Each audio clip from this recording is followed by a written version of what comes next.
Josh Snyder, head football coach, Northwestern Lehigh Tigers.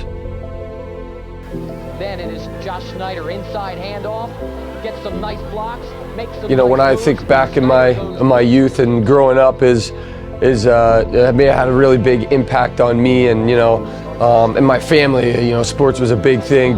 That was our family time. Going to events, going to games, going out to eat, hanging out with friends and family afterwards or before or during tournaments, whatever the case may be.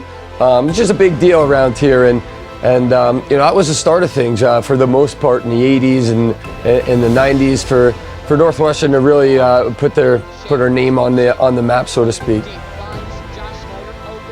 Yeah, I mean, Homegrown is something that I don't know if we started it, but we certainly took it to a new level about 7 or 8 years ago, and it means a couple of different things.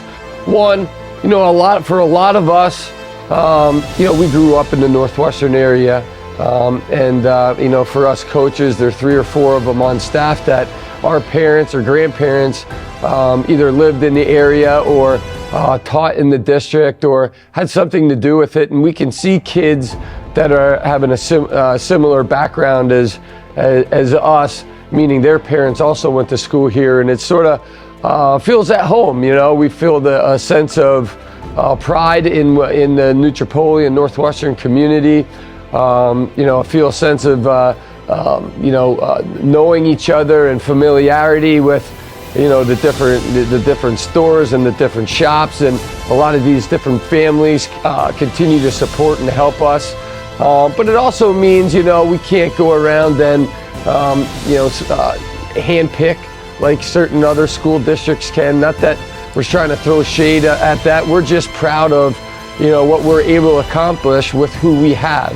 That homegrown talent, that those families that keep coming back, and those areas that keep providing us with the wealth of athletes that we have here. We're not a big school district, but we share our athletes from sport to sport for the most part, and we take pride in that. We take pride of where we come from, and we wear that homegrown shirt with a badge of honor.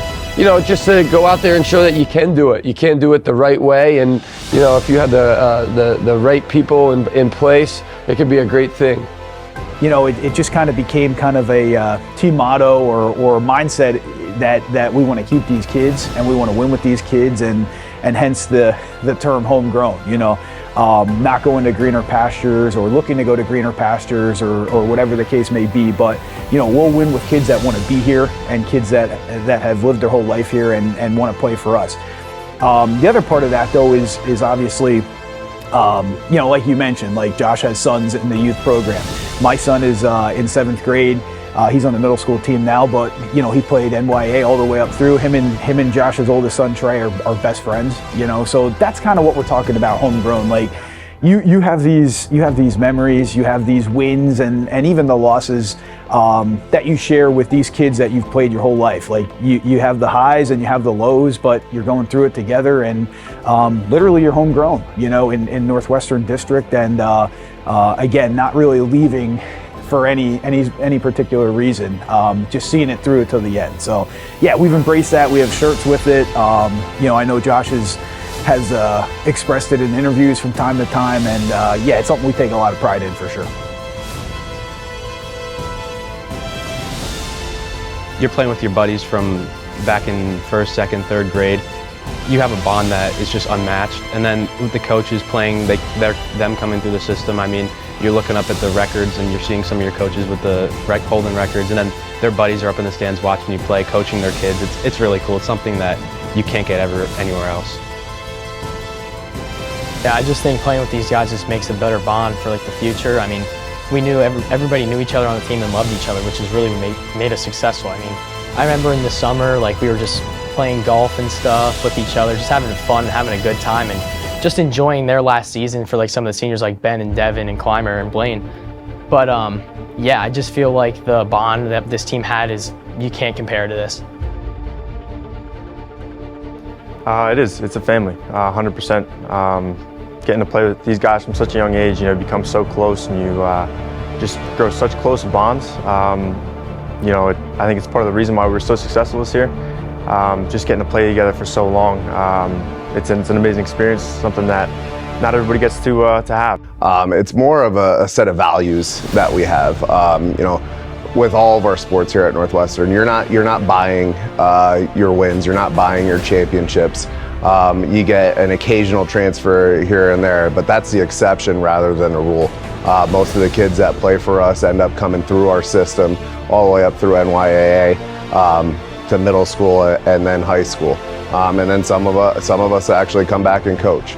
And it's cool to see, especially with Coach Kirsch, Coach Snyder. Our sons are all now at that same level and starting to work their way up through NYAA, and they understand it. So it's teaching the next generation what it's all about. But yeah, we're welcoming to everybody. At the same time, we want, when people come in, we want to have that same set of values that we have. It certainly has come full circle. As a player, you want to make the best of your opportunities and hopefully be a part of good football teams and make a lot of memories with your buddies. We were fortunate enough to do that. When I was coming up through the program, my brother's senior year, we won a district and league championship. My senior year, the same thing. Coming back, I just wanted to sort of give back to what got me to where I was at that particular point in time 12 years ago or longer, when I was an assistant coach first and foremost. And it's definitely not the same. It's not the same feel as if you're a player. If you felt like you had a lot to do with the outcome of a game. As a coach, you're sort of trying to pull the strings, but you can't play for them. So you got to figure out what motivates each and every player, and eventually that becomes motivation and fun as a coach. That's why we do it, to get the most out of players and watch them develop, and to see our kids operating at such a high level, not only in the realm of football, but in the classroom, and going on to do things outside of the classroom and moving on to be successful human beings is really is what makes it worthwhile for us. And then winning championships along the way never hurts. So we feel great about where we are as a football program, and it's come a long way, and there's a lot of people that have a lot of hands in the success over the years.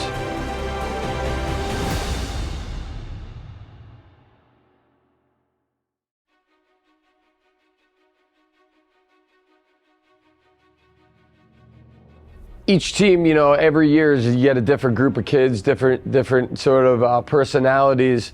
We had really high expectations coming into this football season, but you never really know, how those expectations are going to play out until the leaders start to emerge and the playmakers start to emerge. You need a couple plays here out of this guy. You need a couple more plays out of this guy. The season's long. It starts in the spring and spring practice, and then all the way through the summer, and you get into camp, and then you're off and running anymore. And it got off to a great start. We started to build our identity, and our identity was toughness. It was built off of grit. Our kids were workers, and there wasn't many egos. I think that's one of the things that separated this team, is the fact that they genuinely cared about other successes. And that's really a characteristic that's lost in today's society. But when you can get guys that generally are happy about another person having a sack or an interception or someone scoring a couple touchdowns, and you can celebrate that as a team, that's really something special. And we could joke about it then in the locker room and things of that nature, and they did. It was also awful fun. It was light. These guys are characters, but when it came down to get after it time, these guys were going to get after it, and they were going to put in extraordinary effort. And all that hard work made the games fun.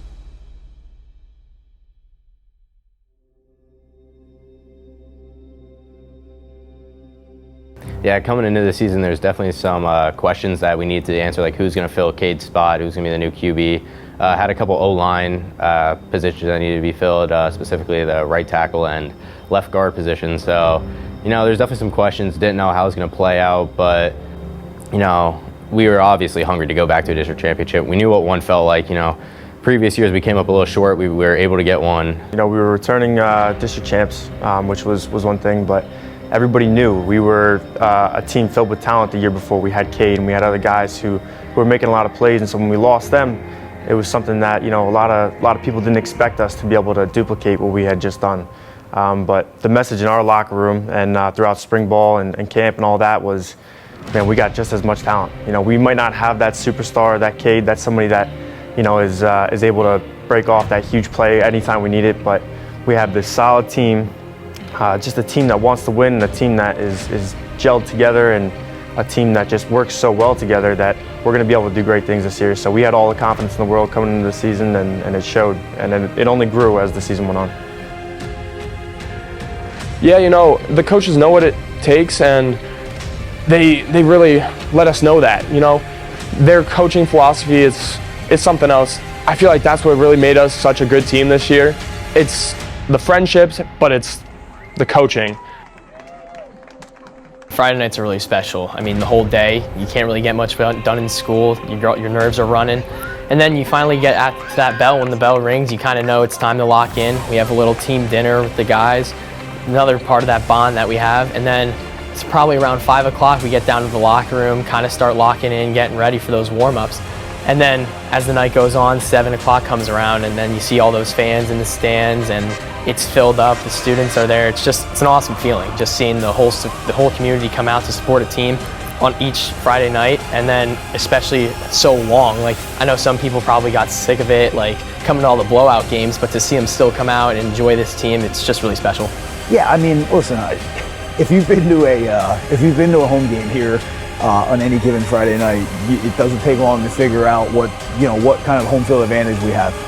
The community turns out. It's not just the parents, you know, it's not just the cheerleader parents, the band parents. Obviously, they're here too, but certainly a good feeling to know we always have those guys in our corner for sure. Here come the Tigers!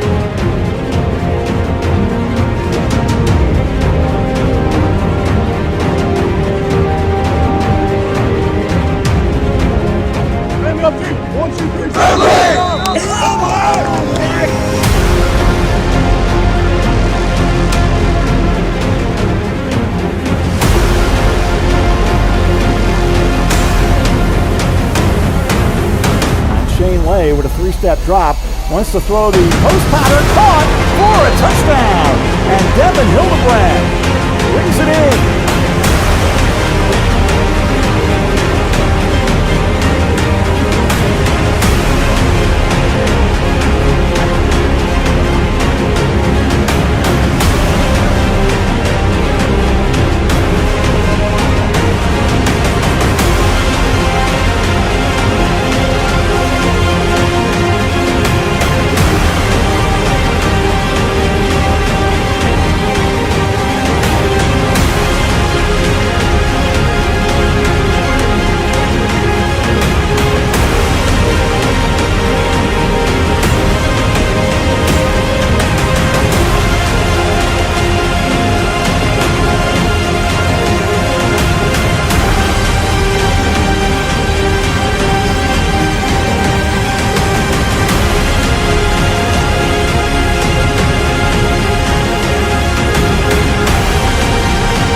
three-step drop. Throws to the right. It's going to be intercepted. And that is Seth Kern coming up with the interception. That's his first pick of the year.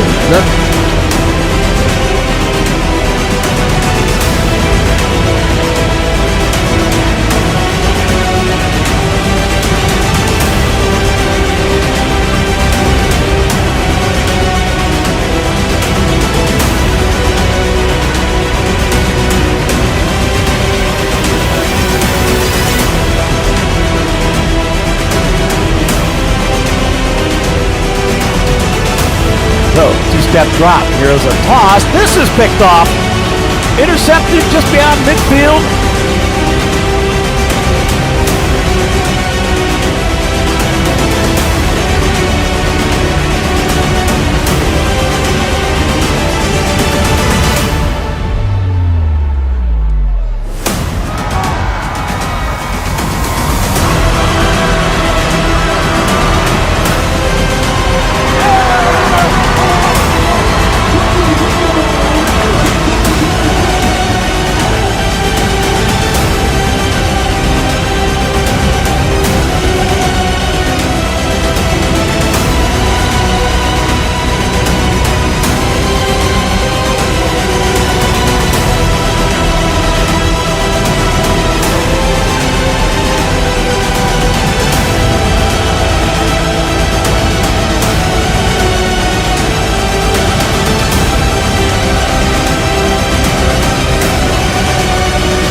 To the near side, wants to throw sidearm, intercepted.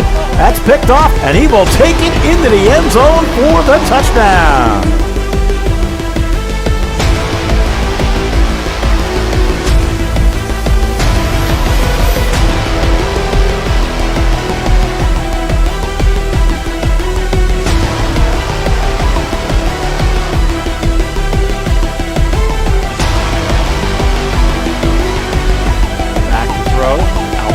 Wants to deliver, picked off. Once again, it's an interception. This time, Eli Zimmerman coming up with a pick.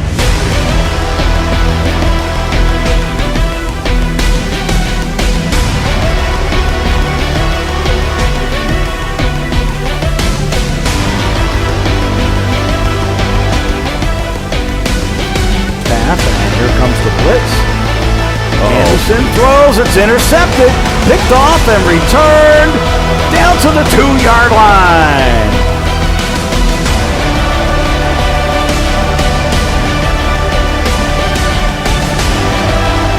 Donald with a three-step drop. Now goes and it's picked off. That's intercepted. It'll be an onside kick. It's going to bounce, picked up, and nobody between the returner and the goal line. This is going back for the touchdown. It is Blaine Snyder.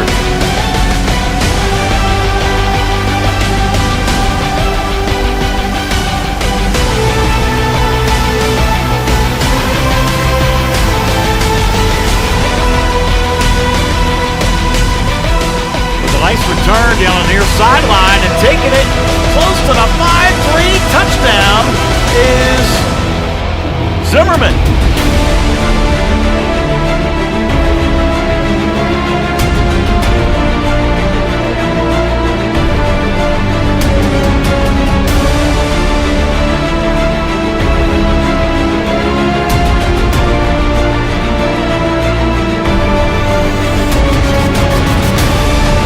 Very close to first down, breaks the tackle, still going to touchdown. Braxton Lakatosh with his second.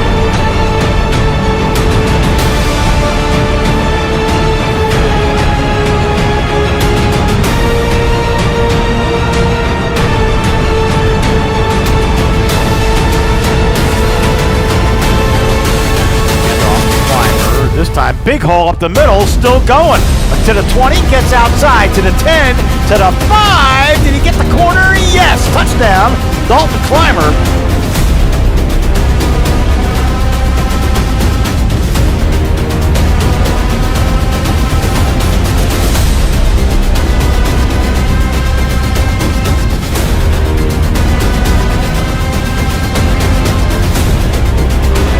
Fake the speed sweep. Late will take it in. Big hole touchdown.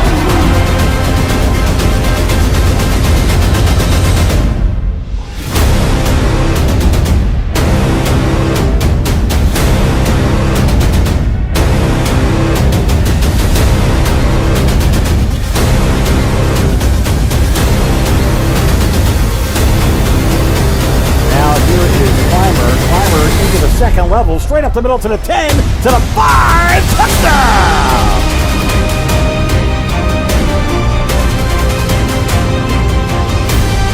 Look out. And here we go to the 5-3, touchdown!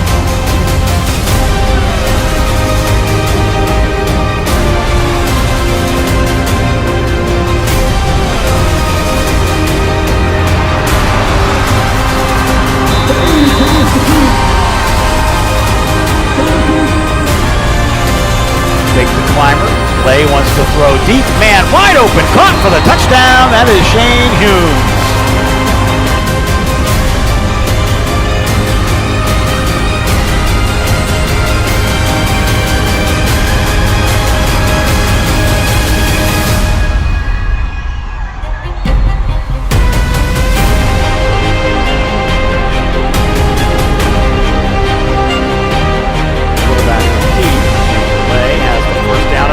Breaks contained. He might go to the 10 and stays on his feet. He's out of bounds. Inside the 5. They're going to mark him out at the 3.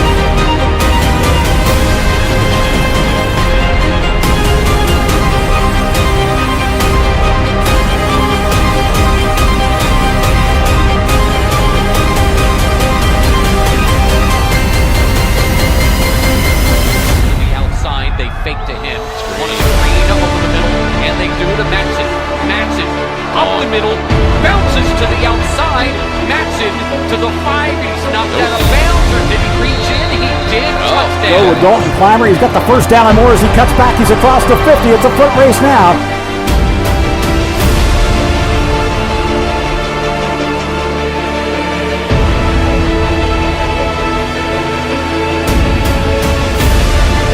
Holliger wants to throw to the end zone. Man wide open. Caught for a touchdown. That is Brandon Miller. Pass to the back of the end zone. That's a great play. Oh, juggled. And he held on for the touchdown, I believe. Yes. Big jet sweep. Hand off to Clymer. Clymer breaks a tackle. There he goes. Touchdown. Well, that's a combination of ball handling and beautiful timing in the backfield. Quarterback keeping himself. First down and more in the second level, and the foot race is on. Shane Lay is going to outrun the competition for the touchdown.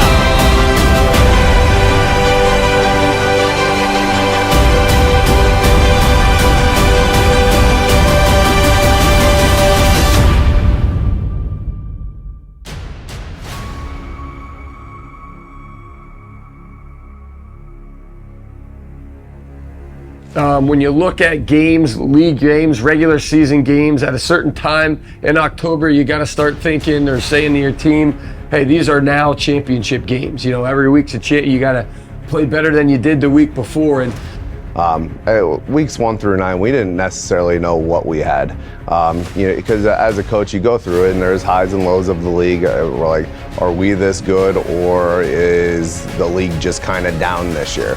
But we get to Southern Lehigh. It doesn't happen very often in District 11 history where 2 9-0 teams are going at it again in week 10. I remember Josh and I having a conversation at some point, probably before the Southern Lehigh game, like, still not 100% sure how good we are. Like, we didn't really play a lot of games that weren't mercy rule, so we knew we were good. But when we lined up against Southern and handed them a mercy rule loss, I think at that point we're like, all right, we could maybe do something. That game certainly had a lot of hoopla around the valley. There's not many times at week 10 you have 2 undefeated teams So we had a lot of immediate attention. There was a lot of pressure on us going into that game, and it was home here, and we had an outstanding crowd, outstanding atmosphere, and we didn't shy away. And the lights were brightest at that point in the year, and the kids just handled themselves beyond belief. It was another day at the office for them, but at the same time, they kind of had that laser focus that they exhibited almost in every game. Yeah, I really think the Southern Lehigh game was that staple win for us. We kind of breezed through the whole regular season. We didn't really have a big game besides maybe Blue Mountain. And we knew both teams coming in 9-0 that this was really going to determine who's going to move on and have a really successful end of the season. We had a mentality, and we wanted the defense. We knew our defense was good. It was kind of the backbone of our team the whole season. I feel like, especially the later end of the season, especially against Southern Lehigh. But we wanted to just make the offense's job easy. I mean, week 10, both teams coming in undefeated for the Colonial League championship to win it outright. That was definitely one of the games, coming in there. There's definitely a lot of nerves going on.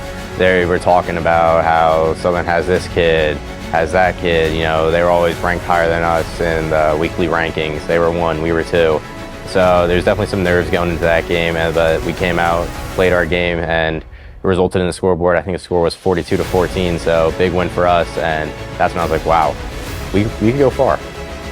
Yeah, it's going to be, the turning point is going to be that Southern Lehigh game. I mean, throughout the season, building up, figuring out who we really are as a team and what we can do, and how we're going to be a different team, how we're going to get to that next level. So throughout those regular season games and leading up to that Colonial League championship between Southern, really just, set the tone. And after that win, it's like, wow, we're really this big team. We can go far with this.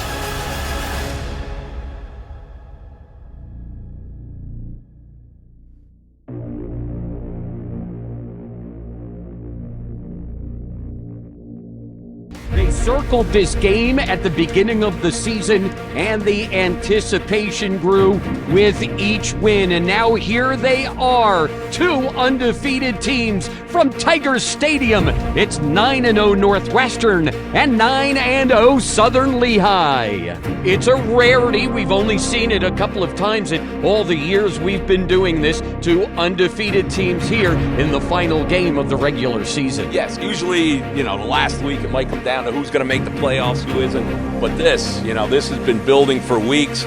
Who's going to end up the regular season undefeated? Who's going to go into the playoffs with a loss? It's going to be a great one. 9-0 Northwestern, 9-0 Southern Lehigh from Tiger Stadium.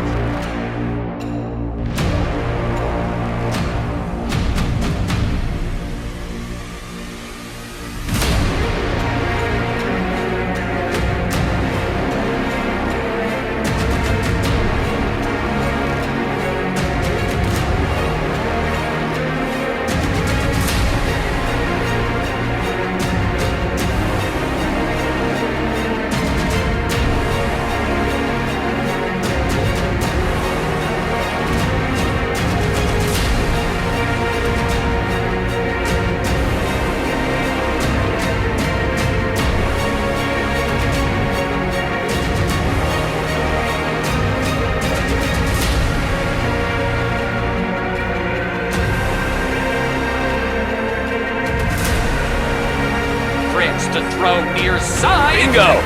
Look out! And here he comes! Eli Zimmerman! Back to the 20, to the 15, 10, and dragged down at the 8-yard line. Bingo and the Nutri-Poli Fire Company. Well, we just talked about how he watched film so much this week that he knew what was going to happen. Here you can see it. Yep, Zimmerman's just going to step in front, read that perfectly.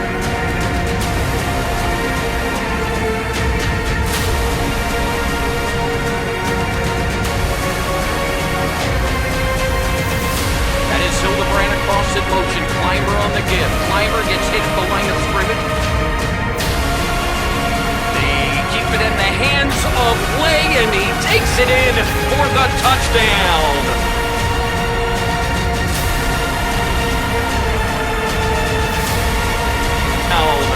So after the Zimmerman interception and return, Shane Lay goes in from the 4.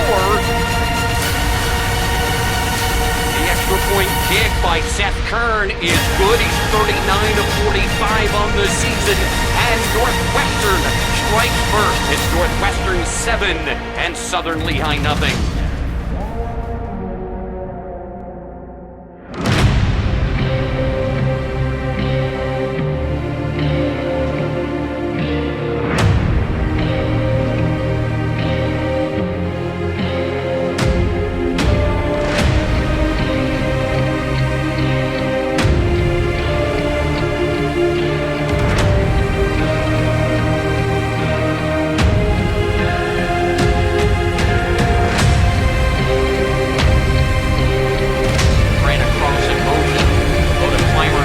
The middle, he scoots through. He stumbled through the hole and then came out the other side. He will pick up about 14 and a first down.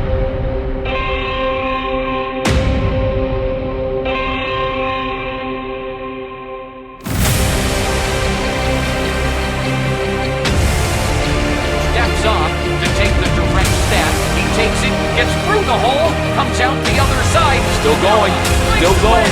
And he's down to the 28-yard line.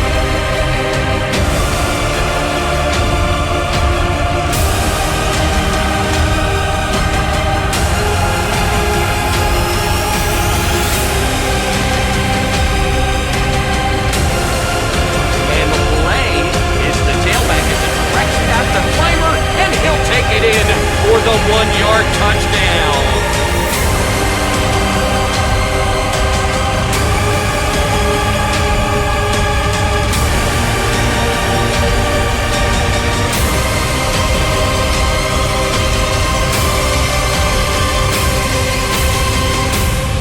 The real turning point for me was week 10 with Southern Lehigh, 2 undefeated teams. And I think what that game really showed about our team was just the mental toughness. We didn't let the big stage and just the media and things that surrounded it overwhelm us. We kept our heads on straight, knew that we were there to play football, knew that we wanted to win more than anything else, and that's what we did. You know, at halftime and after the game, just getting to talk to the guys and just getting to see the demeanor during the game with how people handled it. That's when we kind of knew, like, man, not only do we have talent here, we have guys that aren't afraid to go through a little, hardship and stuff like that and just battle through it. And that's what makes a great team, and that's what makes a team that wins. And so getting to realize that, what we had, I think that was the big turning point for me.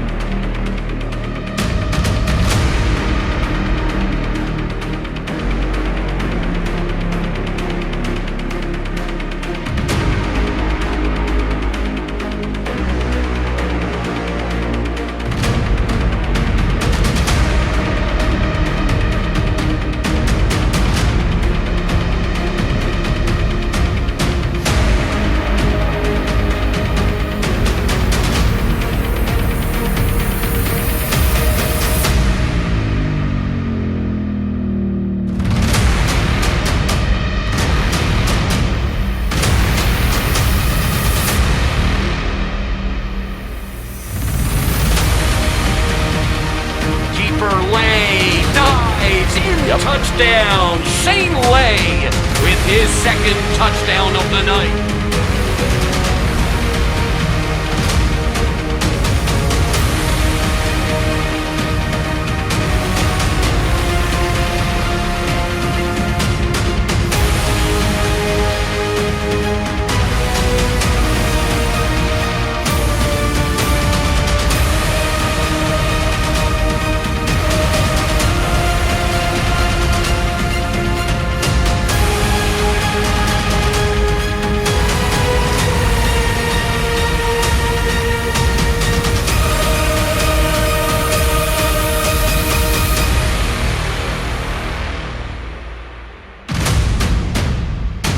Fourth down, they're going to go for it. They need 11. They need the end zone.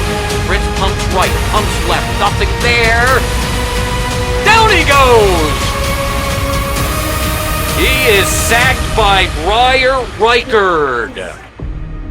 Halftime, I forget the score, but we were up by a lot, obviously. Couldn't let off the gas, really. 9-0, 9-0. We wanted to show them why we should be number one, and we sure showed them. And they will take a 2-touchdown lead into the locker room in front of a huge crowd here at Tigers Stadium, and a battle of 9-0 teams here for the Gold Division title. That's it for the first half.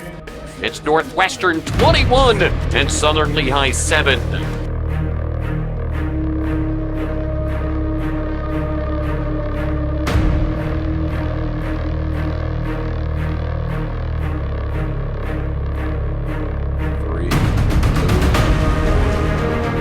Deep drop, has time, deep down the middle. That one is complete. It's Bollinger on the catch. Bollinger down to the 39-yard line. Yep.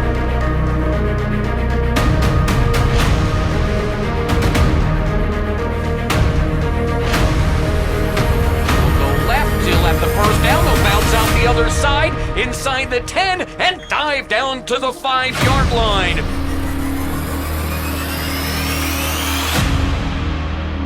Cutting out the middle man. He'll go up the middle, and he will score!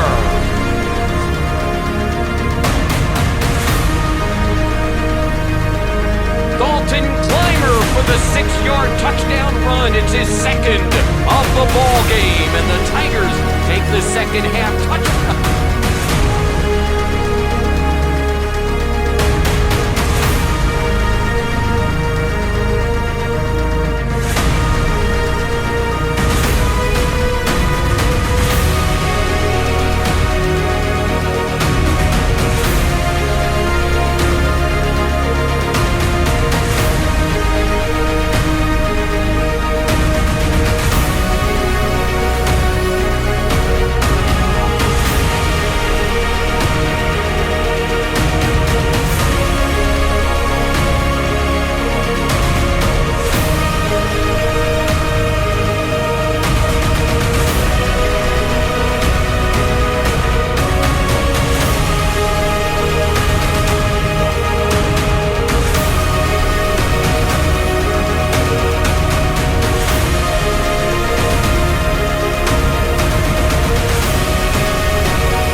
Second and 9, Hildebrand in motion. They'll counter back for Clymer. Clymer gets to the outside, gets a blocker on that sideline, and it's into Southern Lehigh territory.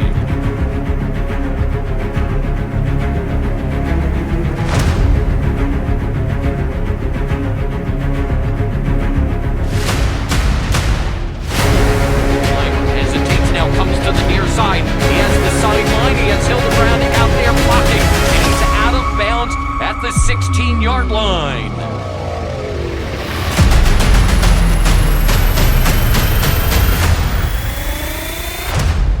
He takes it, goes left, goes in, touchdown. It's the third touchdown of the night for Dalton Clymer.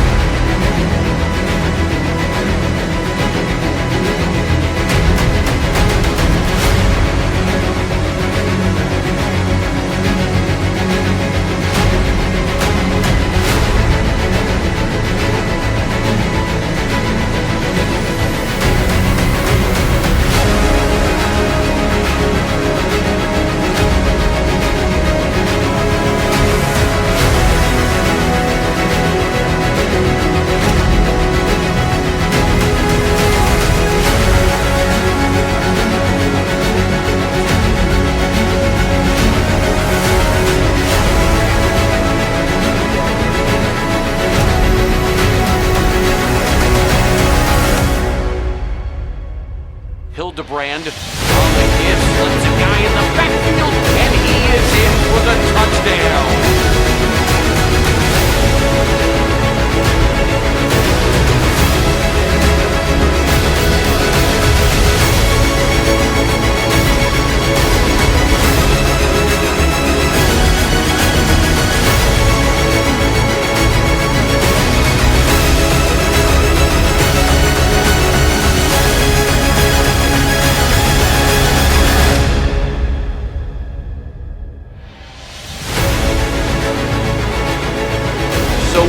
Northwestern finishes the regular season at 10-0. They go 7-0 to win the Colonial Schuylkill Gold Division title. Josh Snyder wins his 99th game in his coaching Northwestern career. Lehigh.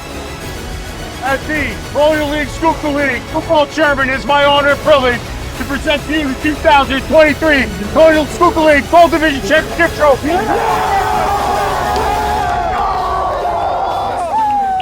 Well, there's the first. They hope to get a second in 3 weeks. And then who knows what can happen after that.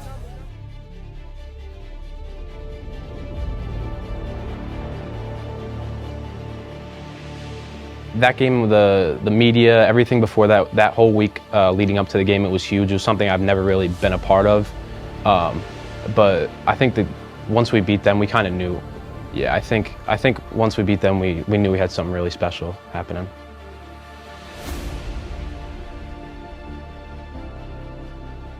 Palmerton, all they talked about was the quarterback. I mean, how he rushed, how he passed for so many yards, how he was the first in Lehigh Valley to like have 5,000 yards passing and rushing or something like that. Yeah, going into that game, we knew the defense was going to have to step up really, really big. And a guy like Mahalik, that kind of superstar that they had, we knew that we had to stop him. We knew if we stopped him, there was a good chance that we were going to win that game. Yeah, I mean, he's a great player. We knew what we were going to deal with that night, and I think that he got a lot of that media attention, and it kind of made us a little bit mad, and we had something they didn't, and we were at that game before. They had no clue what to expect. We played in the game last year at that field, and we won the game, so we knew that feeling and what it took to actually win the game, which I think is what gave us the upper hand in that one. District championship. First of all, we won the district championship the year before against a really good North Schuylkill team. Fast forward a year, we wanted to get back to that point. We felt like there was unfinished business in the state tournament, but the only way to get there is to win a district championship again. And Palmerton is now coming into week 13 and putting up a school record 12 wins going into that game, and have a heralded quarterback that set all kinds of not only league and school records, but a lot of state records, not only with his arms, but with his legs as well. And, everybody was talking about Matt Mahalik, and rightfully so. He full ride to Lehigh as a quarterback and an athlete. And, you look at film and you start to scratch your head as a coach and start to wonder how the heck you're going to, stop a kid like that. And our defensive staff had their hands full. A lot of sleepless nights coming up with a game plan to see what we can do to sort of stop him. And I'll say the style in which we played, especially with the D-line, that was a little bit of a struggle to kind of hold them back a little bit. If you watch the game and you see it, our defensive line wasn't really getting upfield and creating lanes for Mahalik to be able to run in. And that's a little bit of a change of pace, where you gotta have them keep him bottled up, eliminate that huge play potential, and you saw the results. But I'd say that was the biggest challenge as a coach, to be able to do that and have them hold back. And I think Coach Kirshner, Coach Haddad, and Coach Culp did a great job of being able to prepare them for that. And then all that does is just free up your linebackers and then ultimately your secondary to make plays. From a D-line only perspective, I remember telling Ben and Breyer and Hubie that, listen, we cannot rush up the field and get what we always say, deeper than the quarterback, okay? Because if you get deeper than the quarterback, he's just gonna step up and have an outlet to run. And those D-linemen, I remember a couple times where Ben and Breyer were literally, they were kind of like a little mush rush, we call it, where you take 2 or 3 steps and then just keep everything in front of you. And Mahalik made his plays where he could scramble around, and he turned 5-yard runs into 50-yard runs, or as he's scrambling, he hit someone downfield. And man, those D linemen just did a phenomenal job kind of executing that. And it just specifically was tailor made to kind of defend him. And in that game, our offense, quite honestly, we weren't stopped. I don't think we punted. We scored. I know Eli had a huge run on a speed sweep early. Shane Lay had a great game. He hit Seth Kern for a long pass, I remember. So it was one of those things where our offense was clicking and our defense just got stop after stop, and well, it snowballed from there. And I don't think any of us expected to be up 50-0, but I just think that speaks to like how good this team really was.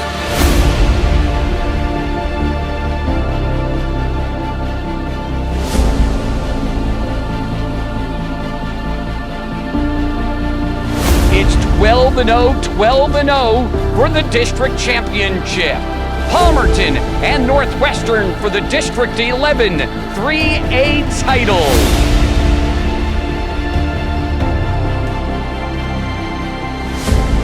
All right, it is 12-0 versus 12-0. The title on the line tonight. Palmerton and Northwestern. Our opening kickoff is coming up.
Zimmerman on the run. Look out! Eli Zimmerman will take it for the touchdown. He had a big one last week, and he has a 51-yarder here to put the Tigers on the board. Wow, just speed sweep, and he got the edge, and that was it. That's all she wrote.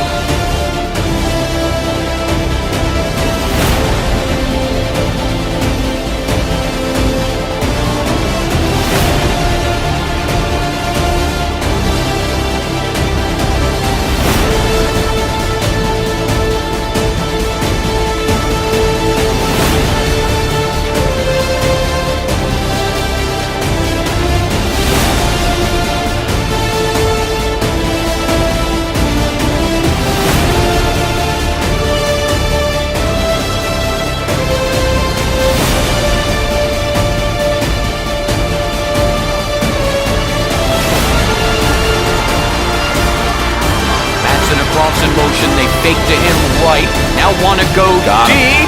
It's Hildebrand open. Hildebrand to the 30. Hildebrand to the 20. And Sander will push him out of bounds near the 15-yard line. Looks right, nothing there. Now he'll run to the left. He has an opening. Play stops, spins, and he's in for the touchdown.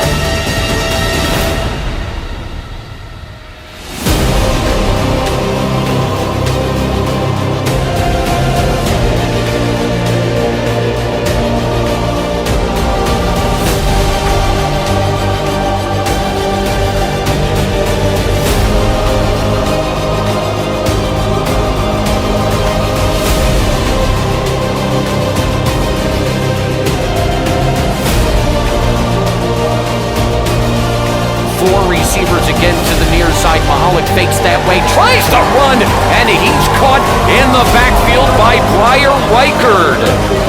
Reichard came in with 14.5 tackles for loss. He has 15.5.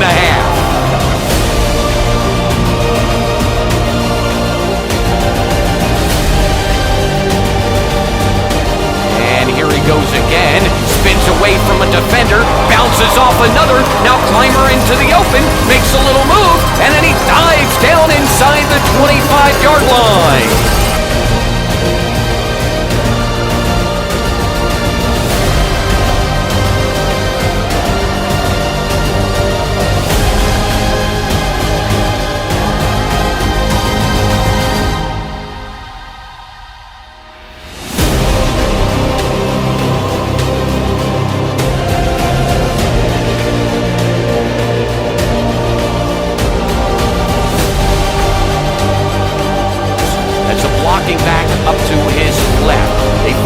speed sweep. Clymer keep. Clymer fights in. Touchdown. And Clymer has a new school record with his 60th career touchdown.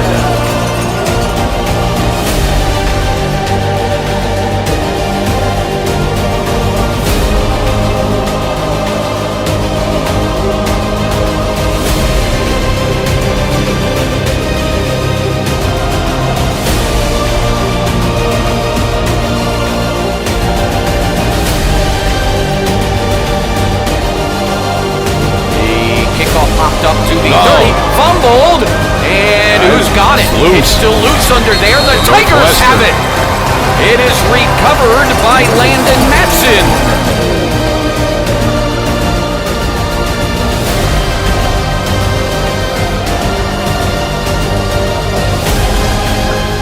Blitz is on. Here they come.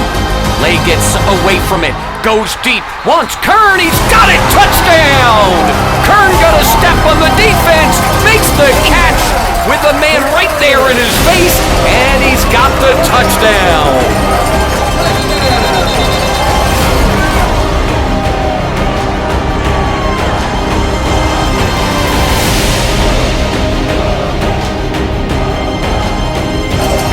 And the Tigers are up 4 scores. Perfect amount of air.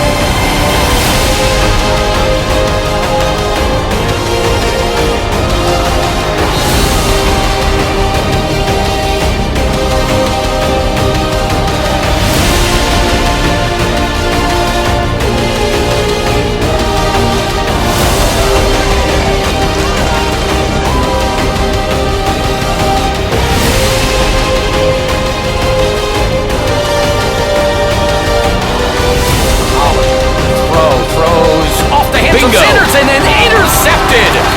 Sanders couldn't find it. Eli Zimmerman did, and Zimmerman has his 8th interception of the season.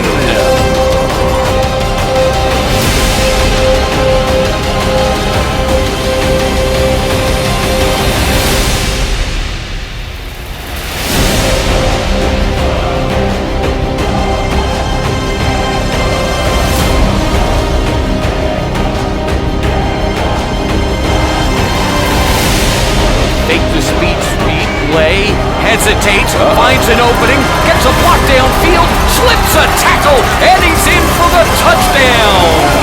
It's a 24-yard touchdown run by Shane Lay. It's his 2nd of the night.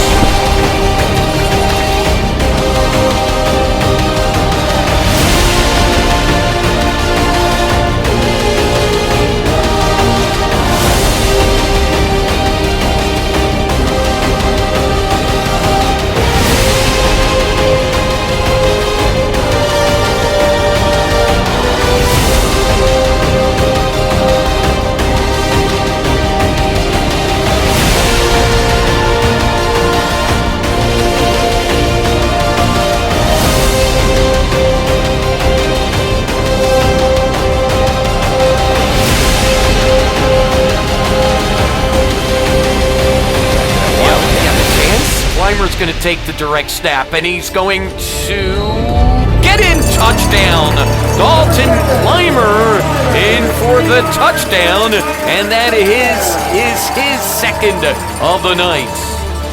Yeah, we definitely took it personally. As you can see by the game, we just poured it on them. Didn't let off the gas pedal. So there's no point in this game where we can slow down or let up at all. And so that was kind of what was going through our minds at halftime. You know, obviously we were pretty excited with the score, but it really was just making sure everybody had their heads on and focused up, because it was definitely not a game that you want to choke and go lightly on the second half. You want to just really bury your head down and go to work for that second half and really make sure they had no breathing room, which our team did a great job of. But as far as it being it was absolutely different. Again, 2 undefeated teams going into it, you know, preparing them for probably the most dynamic player in the Colonial League this year. How do you stop him? And I think our kids took it to heart. They kind of got tired of hearing about how dynamic he was, and you know, they bought in. And that's, I'll say that about this team, is no matter what, even if they maybe didn't agree with the exact strategy that was going to be put in play, they bought in, and it showed in the results of most of our games this year. We were looking forward to the game. We felt like our offense was going to be a positive in the game plan for us. We felt like they were going to have trouble stopping us, and you know, if we could sort of sustain the ball, sustain drives, finish with the ball in the end zone, we were going to be in pretty good shape. And you know, I can remember telling the team before the game, I'm sick of talking about Matt Mahalik. I want to focus on us. I want to execute our game plan and make it to this next stage. And you know, the game plan was awesome. You know, our defense was so disciplined, and in particular our front rushers. We didn't want to get upfield. We didn't want him to start running around and chasing him around. We were really disciplined in our rush lanes and how far we got upfield, and we sort of were mirroring him back there. He got frustrated. I think he had one good run to start the game, and thereafter, not a whole lot to the fourth quarter. And that's, you know, no team had been able to do that and bottle him up all season long. And before you could look, it was 35-0 going into halftime. We were coming out, and it was going to be in mercy rule, and we were going to be off to the state tournament. So we felt pretty good about where we were, you know, heading into the state playoffs, and we're excited and ecstatic to also be 13-0 and, you know, set a school record for wins and another district championship.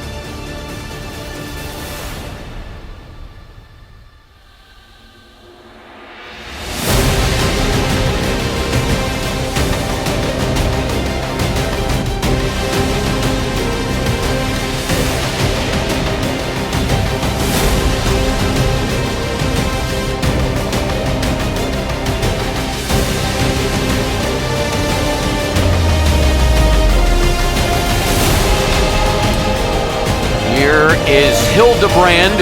Hildebrand is going to get to the corner and get pushed out of bounds at the 2-yard line. It's a 30-yard gain for Hildebrand. Takes the direct step, runs left, and he's in for the touchdown.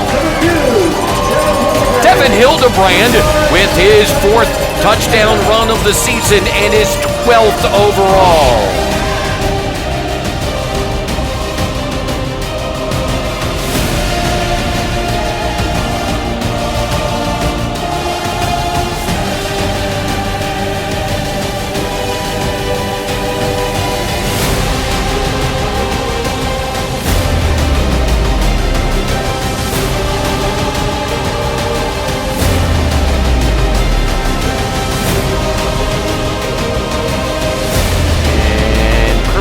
Take it, and he'll get in for the 2-pointer.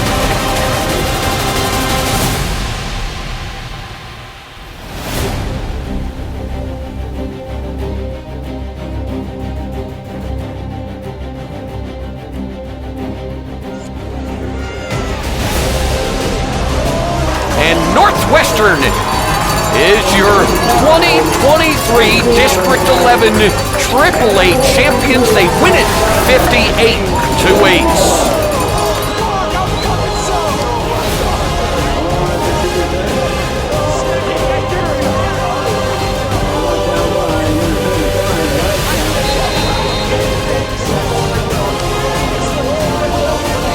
Back-to-back is one of the greatest football teams in Northwestern history. Absolutely. It's been a record-setting year, and we set another one tonight. The only Northwestern team to go back-to-back, so it feels amazing.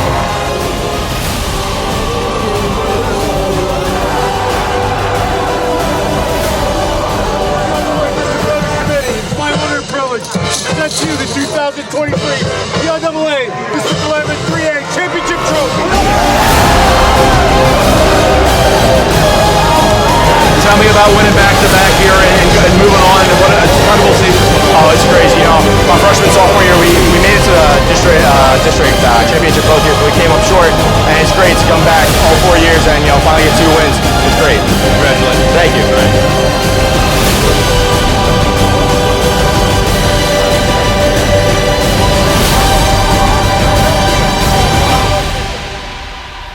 You know, this team's been on a mission all season long. I've never seen a team be just so down to earth, taking one game at a time, trying to get a little bit better every week. Told them that we need to get a little bit better this week, one more time for a district championship. I think this was probably our most complete game of the season. Peaking at the right time. That was a good football team. We just put it to pretty good there. And, just so proud of the effort from top to bottom. The coaching staff, puts, endless hours there, and just the execution and the way our players played. Back-to-back district champs. Just really proud of the organization, and, don't have really the words. Just happy for our kids. Congratulations, Josh. We'll see you next week. Hey, thanks, guys. Thanks for coming out.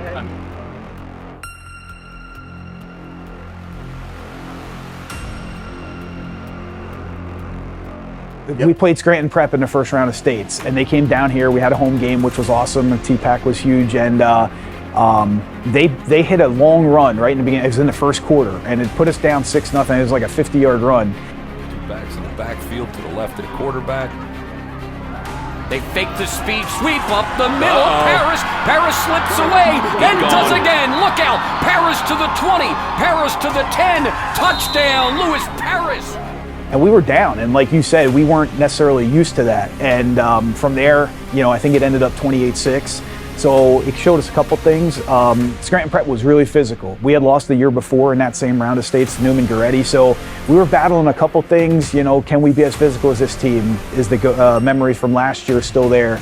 And we put all that behind us. Our defense again just dominated, didn't give up another point, and our offense was able to score 3 or 4 times, and I think the final was 28-6. But that really kind of, again, gave us a lot of confidence moving on to why I'm missing.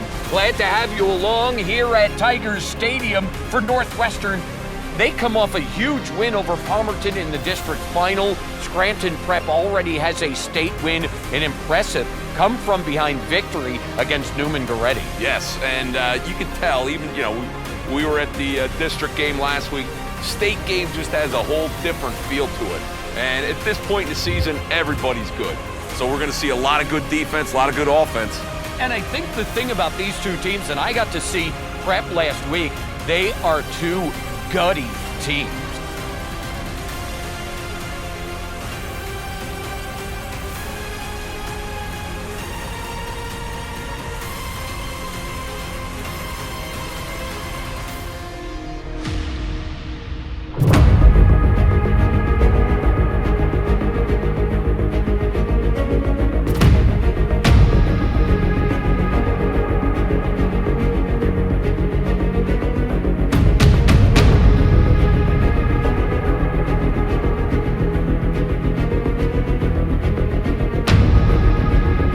Some guys moving around here. Leg, straight drop. Looking left, has a man open. Humes got it. Touchdown. Nice. All that motion is something that every coach that plays Northwestern talks about.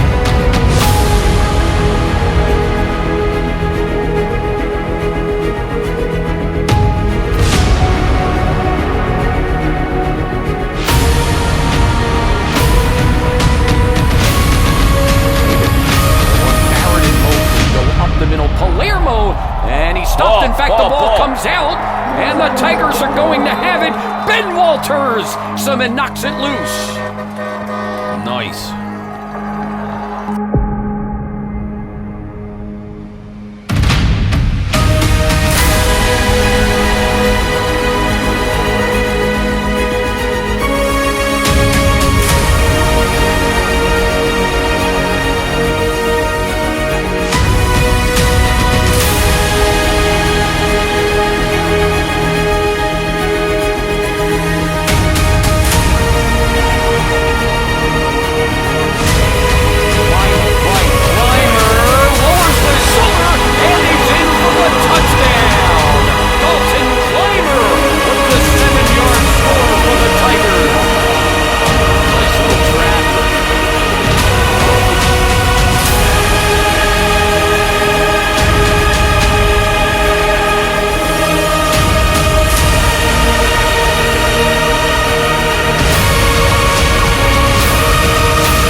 there. Hildebrand's got it.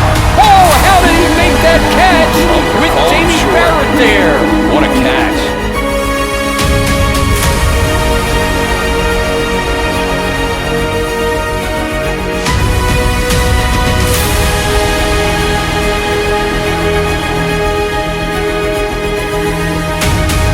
That was even a nice defensive move.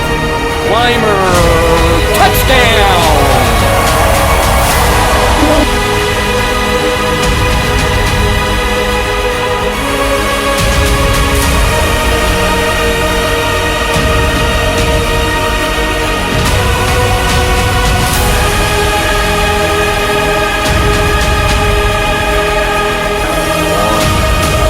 Clymer, touchdown!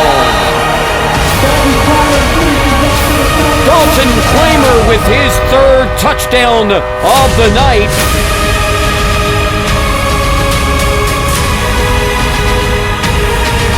Far side, Harris steps up, wants to throw, fires over the wing, picked off, intercepted by Zimmerman. Zimmerman will run out of bounds at the 35-yard line. And here is the Rod Heckman stat.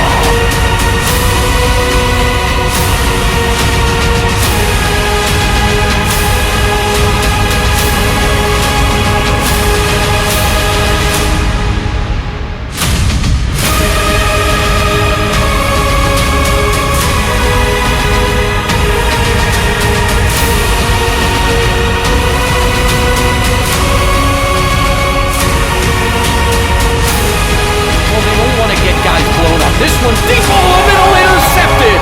There we go. Picked off by Hildebrand. Devin Hildebrand with his fourth of the season.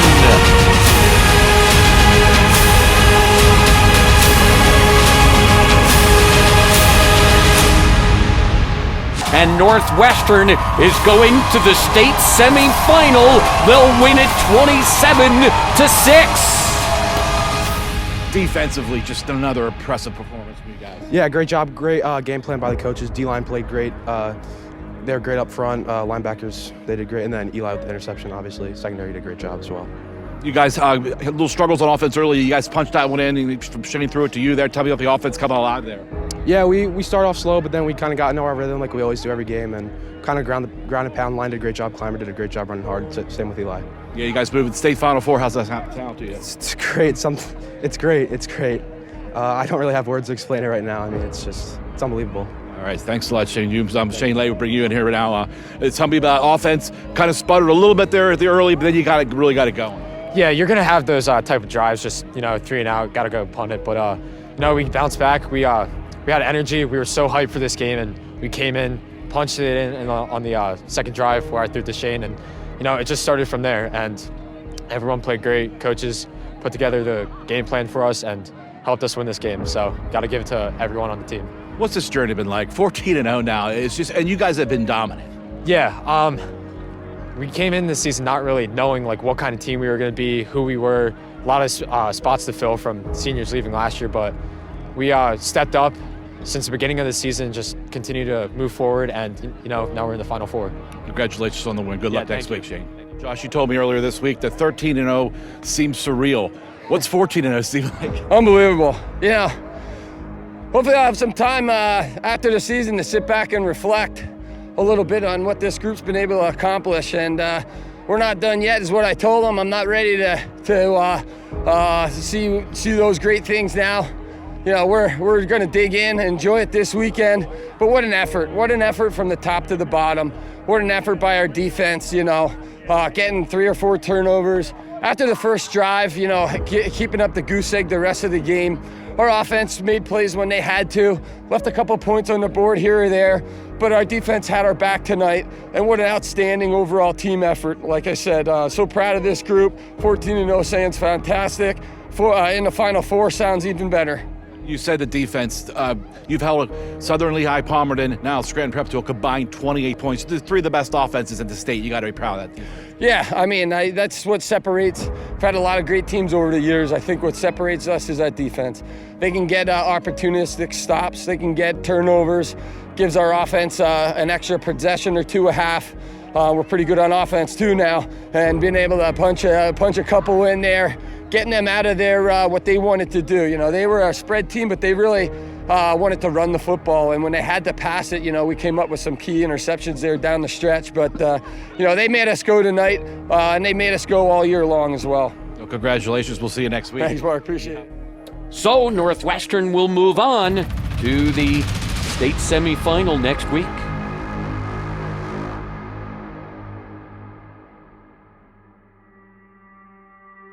It's been a long time for the Tigers, but 4 straight for the Spartans. But here they are, just 1 win away from playing for a state championship. Tonight from Kutztown, it's the PIAA Class 3A semifinal between Northwestern and Wyomissing. Yeah, throughout that Wyomissing week, you know, in the back of your mind, when you're at home or even just anywhere where you're at, it's just like, wow, if we win this game, we can advance to the state championship and make great things happen from this football team. But during that game, as soon as we got there off the bus, no, it was time to lock in, just really settle down, focus on the game plan and key things you're going to try to do in this game, and yeah, just lock in for that game on that day. Yeah, before the Wyomissing game, you knew it was going to be a hard game. You know, they're a notorious program for going far and playing well in the states. So definitely nerves were going a little bit, but when we got out to the field, you know, you're like, all right, now's the time to dial in and lock in. Going out there, you know, definitely still nervous in the first half, going down 10 at halftime. A little scary at the moment. I thought, man, this could really be it. The first thing I remember to prepare for that week was I think we were doing films like on the Monday after Scram Prep, and the coaches had to take down the scout team to do a wing, show them how to run the wing tee to prepare for us guys. And that was a huge piece. I mean, the scout team did an amazing job that whole weekend getting us ready for that, because we've never seen anything like that before. And then just to at least create a little bit, like something like what we were going to see in the game, it was really, really helpful. And then by the time it was game time, we had it down pat, and I think we did a really good job with that. The coaches, again, story of our season, I think they put us in the best possible position to win the game, and we did. Yeah, Wyomissing, they're a football powerhouse. I mean, that whole week of practice that we had to learn how to stop the wing tee, and we haven't really seen that before because the new game of football, it's a lot of spread offense and a lot of getting out in space. So that whole week was really, we needed to lock in mentally and just figure out how to stop that wing tee offense in that ground and pound game. In that first half, stuff wasn't going our way, and we knew it's all right because things even out and balance out in the end. So we were all a little nervous, but we knew that we couldn't let that overwhelm us. Otherwise, you know, the game wasn't going to go well. And going into that game, that's kind of what started to happen. But again, I think just the result showed the mental toughness that our team had, and what really catapulted us through the whole season. Why, again, we were so good. But going into that halftime, being down 17-3 or whatever it was, the message was just, you know, this is going to be our last time playing if we keep playing the way we are. We had so many mistakes, so many penalties, and really we're just costing ourselves. So yeah, it was, man, this is do or die. You know, either we're going to go out there and play our hearts out and play the way we've been playing all season, or we're going to be taking our shoulder pads off for the last time. And this is a big one, especially for the Tigers, who have not been here since 2002. I don't want to say it's a surprise that Northwestern's here. I think it's been a surprise in how well they played getting here down the stretch. Started with Southern Lehigh in Week 10, 42-14. Beat Palmerton for the district championship, 58-8. Then have a big win over Scranton Prep last week to get to the semifinal round. This is a Northwestern team, 14 wins, 2 district titles in a row. They're playing as good as anybody in the state right now. And for Wyomissing, well, they're used to being here 4 years in a row for the Spartans. Back once again, trying to get back to a state final, and they expect to be here, but it should be a good heavyweight matchup tonight.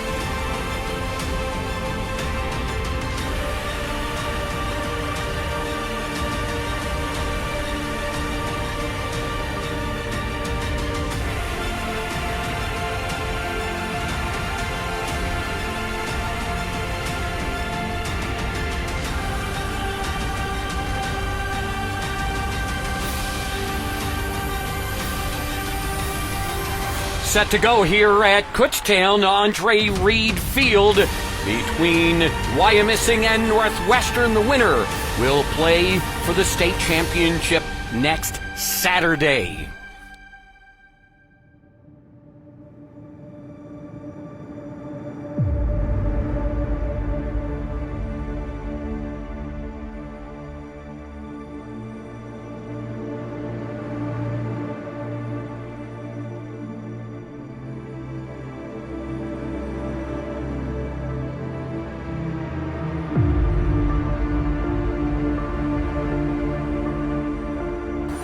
Wyomissing in the blue will move right to left. Northwestern in the white.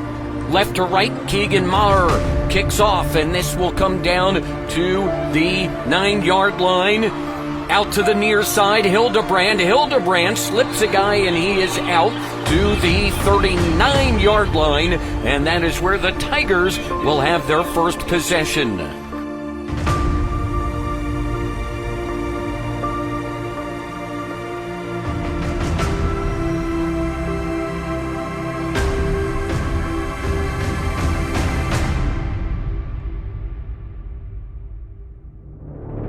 That is partially tipped and will come off to the near side.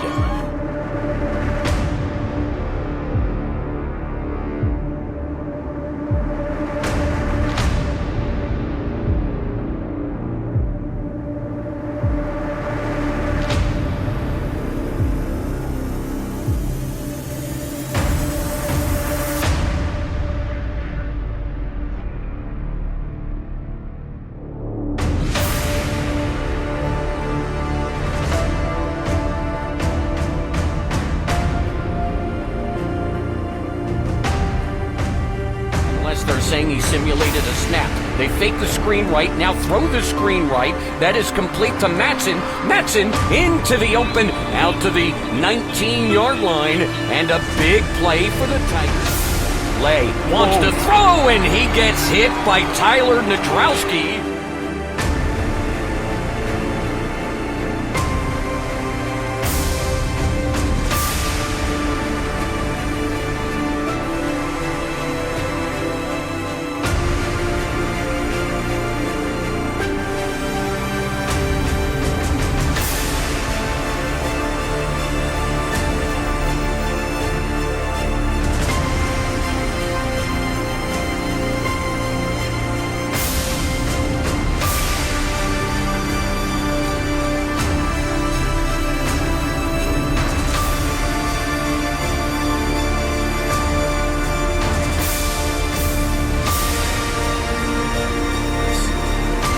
Load up the right side, and a long count. Eisenhower right, cuts back, nice haul. Eisenhower slips a guy at the 8, and he goes in for the touchdown. It's a 23-yard touchdown run for Chase Eisenhower, and Wyomissing takes the first lead.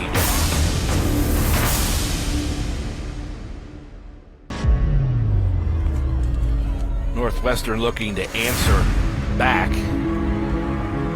They were down. You mentioned they were down 6-0 last week, and really kind of got up in the ebb and flow of the game after that, and really took it over and see what they can do against this Wyomissing team here tonight.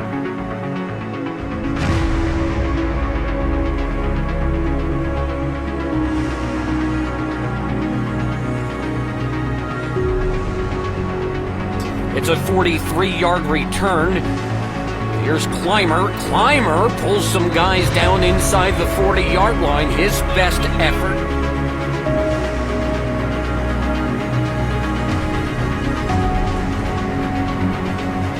Clymer, nice hole. Clymer down to the 27-yard line.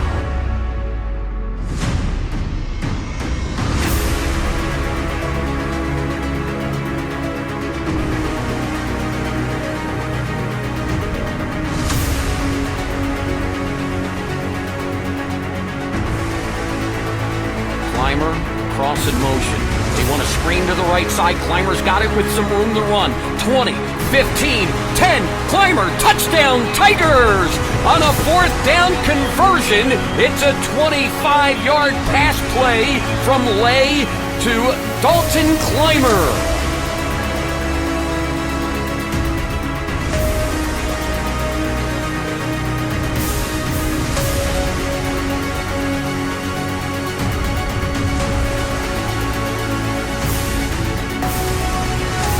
91% on PATs on the season. Zimmerman, the hold, has to go up to get it. It's partially blocked, but it still gets through.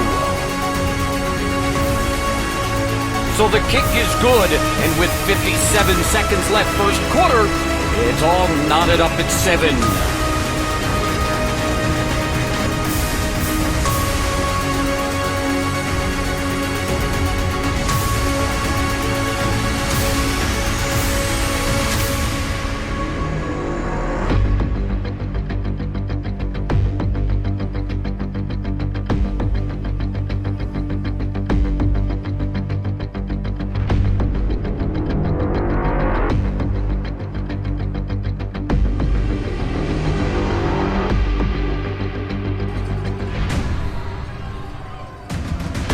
Speed sweep, it's Macrina. Macrina tries to cut up, will get a yard, maybe 2.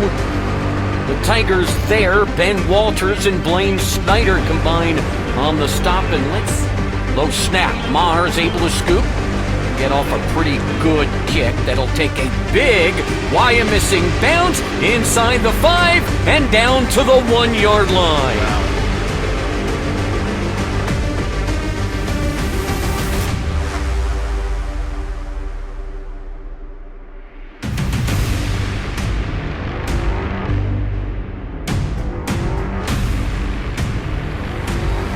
Snap, and Clymer's able to get it off, but it's short. Let's see what type of bounce it is. It looked like a wedge shot because it landed and stopped at the 23-yard line.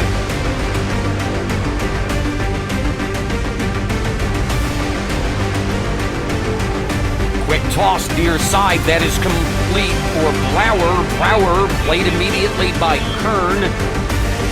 It's effective when they do. Eisenhower, and he's stopped. He'll get a yard.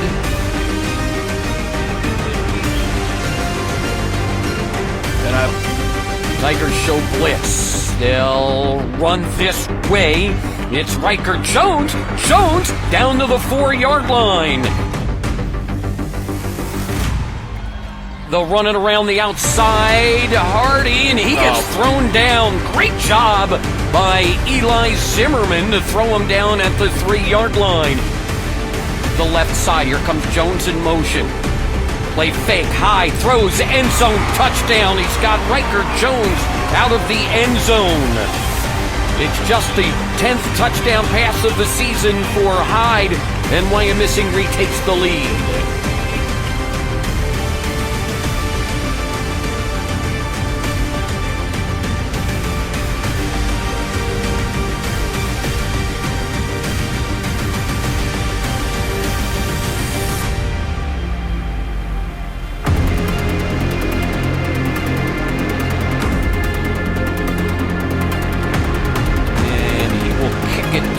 Sideline, and hits one of the Tigers. It's still loose, and it's going to be recovered by Jeremiah Diaz.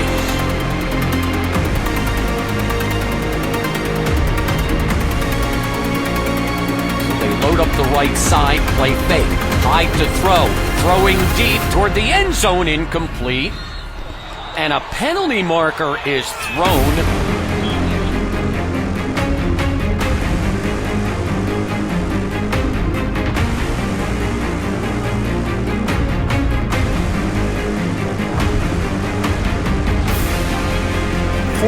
Blue, illegal participation.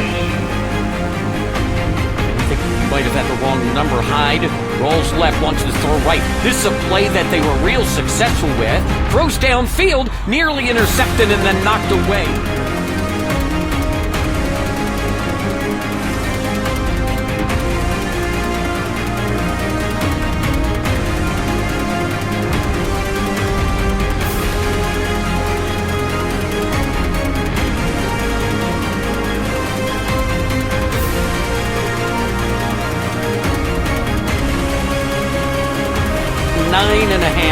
Yard field goal. He's got the kick, he's got the distance, and it is good. Wow. Well, it was 39.5. Give him the 40. He earned it. Wyomissing has taken a 17-7 lead. I think why I'm missing it was one of those things where you didn't want to get beat before the game started. Like, they're a football factory. Like, you know what I mean? They're a Southern Columbia. They're a Mount Carmel from back in the day. Like, you can get beat before the game even starts. Like, if your head's not right. And it kind of felt that way. We had dumb penalties in the first half against Wyomissing. I think we botched a punt. We may have had another turnover in there, and it just wasn't going our way. And at halftime, I just remember our coach saying we need one big play to swing this game around. And I got an interception, and then Shane Lay took, I think it was like a 60-some yard QB sweep to the house, and that's really what sparked all that momentum for us.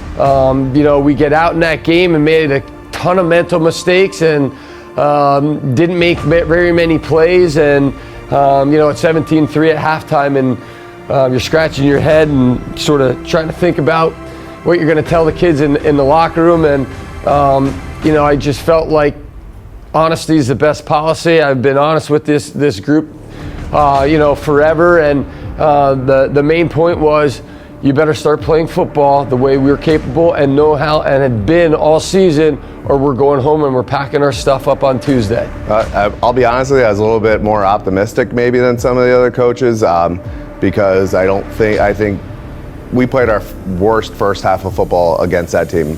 Uncharacteristic mistakes. Just some weird things happened throughout the game, and we were still only down 10 points going into the halftime. I think Coach Snyder said it best. How are we going to make this one play? We got to make one play and change the tide of this game. How are we going to create that opportunity? And it goes back to, we got to get them in some third and longs. Make them feel a little bit uncomfortable. Get them in some third and long situations. Force a turnover like we've done all year. And, let the chips fall where they may and make a game of it. And we got in the locker room, and the kids weren't panicked. The coaches weren't panicked. It was just kind of like business as usual. Everyone was cool and calm, and we went in there, made a couple little adjustments. We found our play. It was actually a quarterback sweep. Shane ran a couple times in the second half, and that play ended up being a huge difference maker. And honestly, I think we wore Wyomissing down. They had that Penn State kid, that Brewer kid up on their line, and he was a force, but we kind of saw the hands on hips late in that game, and our line was in great shape, and they had been all year, and like I said earlier, they really carried us all year, and it was no different in that game. We went out and just lit it up. Our offense went down and scored. We got them into some situations where they just aren't happy with and aren't comfortable with. I think maybe for the first time all year, or in the last couple of years, they threw it 3 downs in a row, and we started to capitalize on that. And the momentum, switch in football is sometimes pretty special, and you could really feel it gravitating towards us. We took the lead, then they punched one in, and then the ball was in our court, and I think Devin took that middle tunnel screen down to like the 5 or 10 yard line. We ended up punching one in there on 4th down with Devin and Dalton lead blocking, and came up with another big defensive stand. And I just could feel, I remember on the sideline, like this is really happening. We're going to go to the championship, and a lot of emotions and pride for the team and what we were able to accomplish, not only in that game, overcoming the deficit, but it was a long season up until that point. That was the 15th game. That's a lot of games to play in 1 year.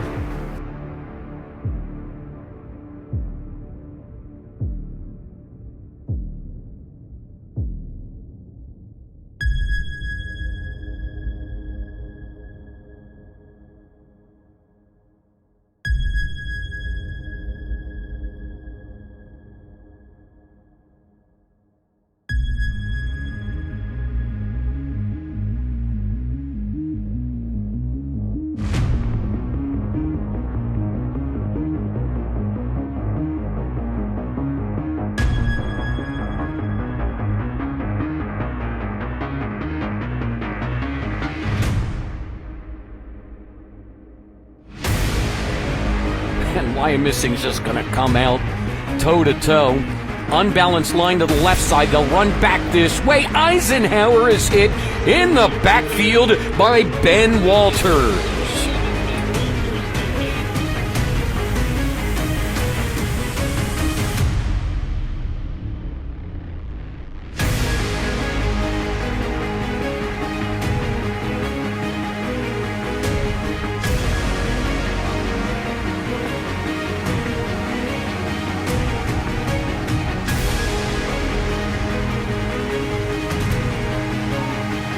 fake hide to throw. Steps up, now looks to run, and down he goes.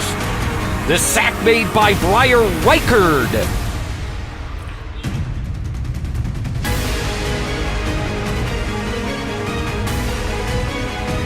Three receivers to the left. Hyde looks that way. Throws, has a man deep. It's intercepted. Picked off, and it's one more time for Eli Zimmerman that ties his school record with his 10th of the season.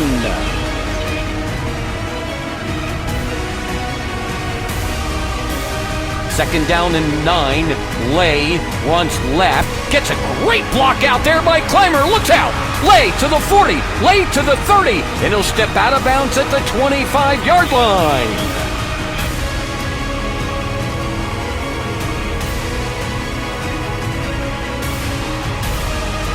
Lay rolls right, same play, same result. Lay bounces to the outside. Lay reaches out. Touchdown!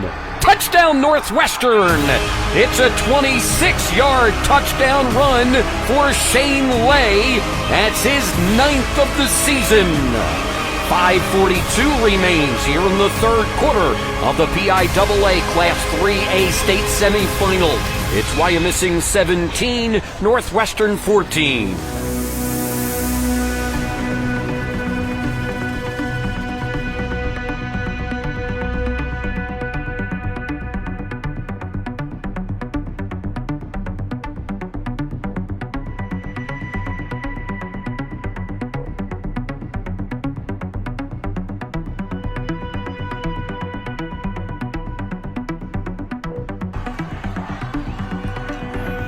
Drowski, and they're going to stuff him behind the line of scrimmage, and it is Ben Walters again, the senior defensive end, getting in there, and it's 4th and 10.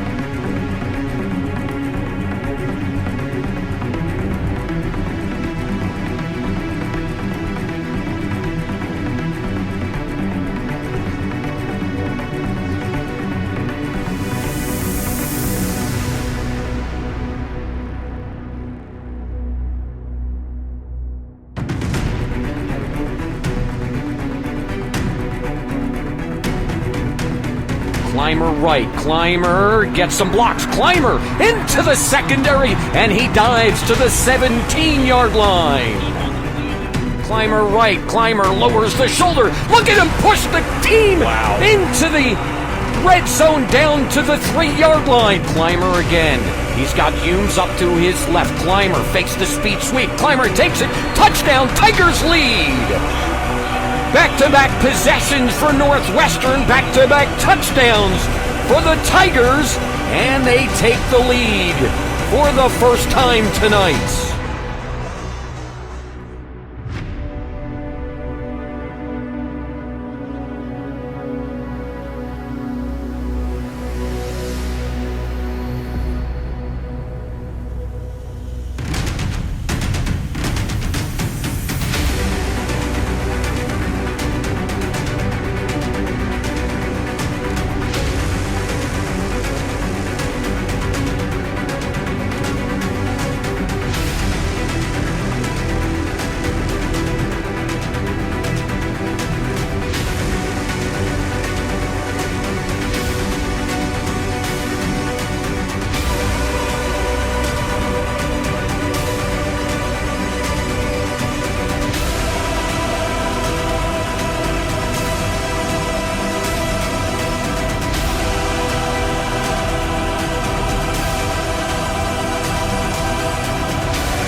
From the 1. Eisenhower. No call. The Tigers are saying no. The officials are coming in, and it's a touchdown.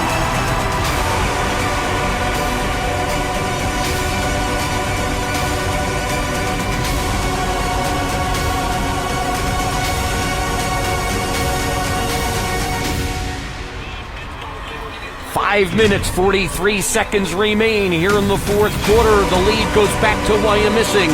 It's Wyomissing 24, Northwestern 20.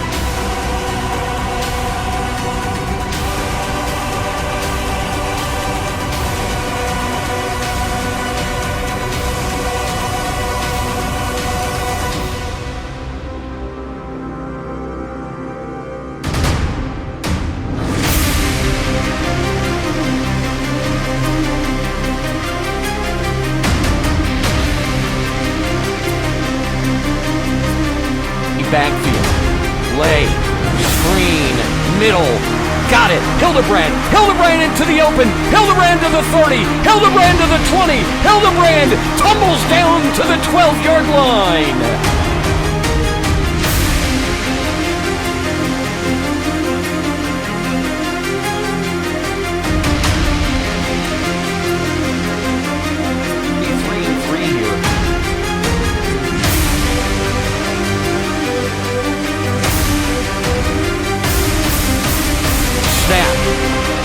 Hildebrand behind Clymer. Hildebrand, touchdown! And the Tigers retake the lead!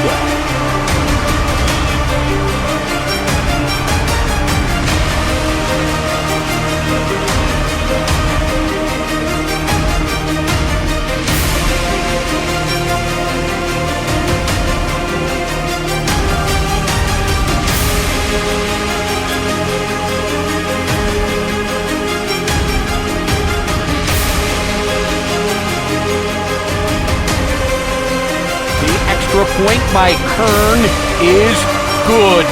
2 minutes, 57 seconds remain in the fourth quarter of the state semifinal. Northwestern 27, Wyomissing 24. Well, we're getting our money's worth here tonight.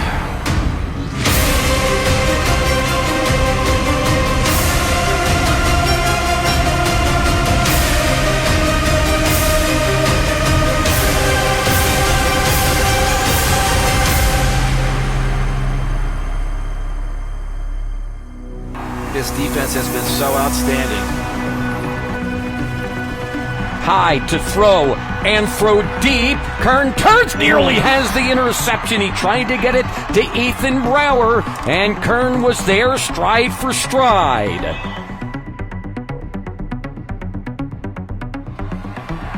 High, straight drop, middle screen, got it, and right there. It's Landon Matson who comes up and puts the hit on Justice Hardy.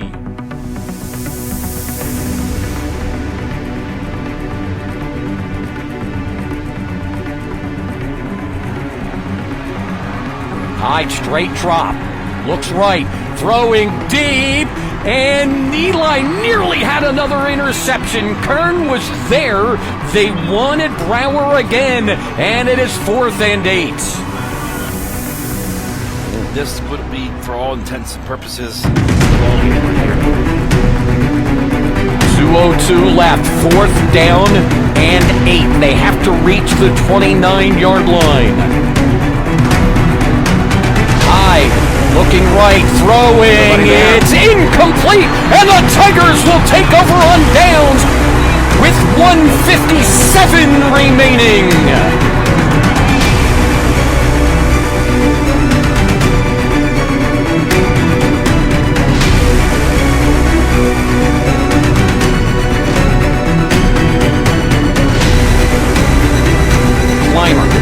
Clymer, left, Clymer to the 5, he's down at the 2-yard line. Dalton Clymer down to the 2. It's a gain of 19 and a 1st and goal for the Tigers.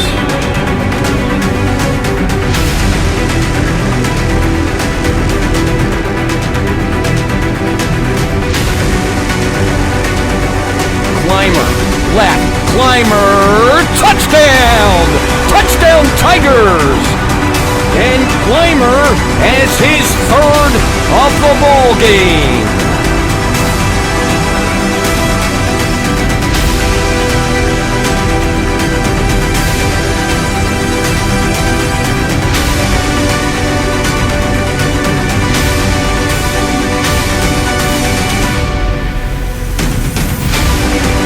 But it is 1:21 remains here in the fourth quarter. 33-24 Northwestern.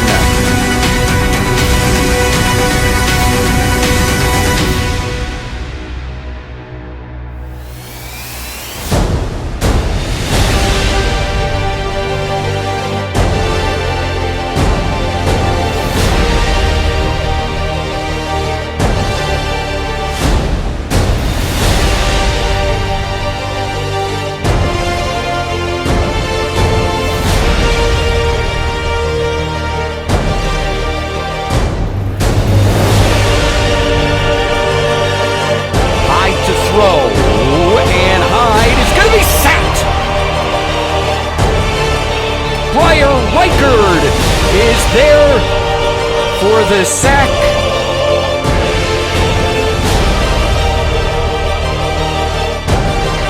As time throws to the end zone, it's going to be intercepted. Tipped by Bollinger and intercepted by Danny Jenkins, his fourth of the season. And what a way to put a stamp on this state semifinal, an interception by Danny Jenkins.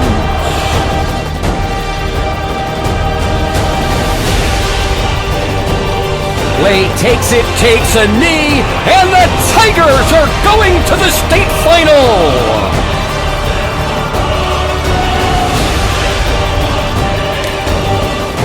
You guys needed a play on defense. You made that play. Tell me about that. Yeah, our coaches at halftime were just preaching to us. We needed that momentum shift, and I just saw that ball go up, and I've done what I've been doing all year, just having a nose for the ball. Just made the interception, and we're going to the state chip, baby. Tell me about that comeback. You guys never gave up, even though you're down 10 at the half. Yeah, in the locker room again, our coaches were saying stick together. We've been through worse, so we knew 10 points was nothing, and we just kept firing on all cylinders from there. Played as a team, and it's just awesome. You're playing for a state title. I can't even describe what I'm feeling right now. It's awesome. I mean, yeah, we got this one, but we have one more to get done. One more. All right. Congratulations, Eli. Great game by you. And Dalton, bring you in now. We looked to you to make the plays. You made him tonight, running the ball, catching the ball, and blocking for other guys. Absolutely. That was a team effort. You can't put that on me. When we needed time to step up, we had those, third and short, fourth and short. When we needed to play, our defense stepped up the whole game. We're so proud of them. Yeah, going down at half, we had no doubt in our mind. We killed penalties and killed ourselves in the first half, but we overcame it and got it done. Tell me about what it means to play for a state title. Like Eli, I can't even describe it. This feeling is incredible, and we're so excited, and we're going to be ready to go. All right, congratulations, Dalton. So yep, great game. All right, Josh Schneider, down by 10 at halftime. What did you tell the guys in the locker room? I said, hey, if you guys don't want to take the Tiger gear off for the last time, we better start playing some offense. I thought our defense played outstanding in the first half. We were battling field possession all night long, our backs against the wall, and we figured it out in the second half. We didn't want to go down by 3 scores. We got to stop. We go down. We found a little outside zone play that was working with for us. We hit a couple screen plays. We kept them off balance. Momentum's a strange thing in football. When you got it, things go great. They battled back and they answered like a great team would for us to get the ball back and finish in the end zone with that drive.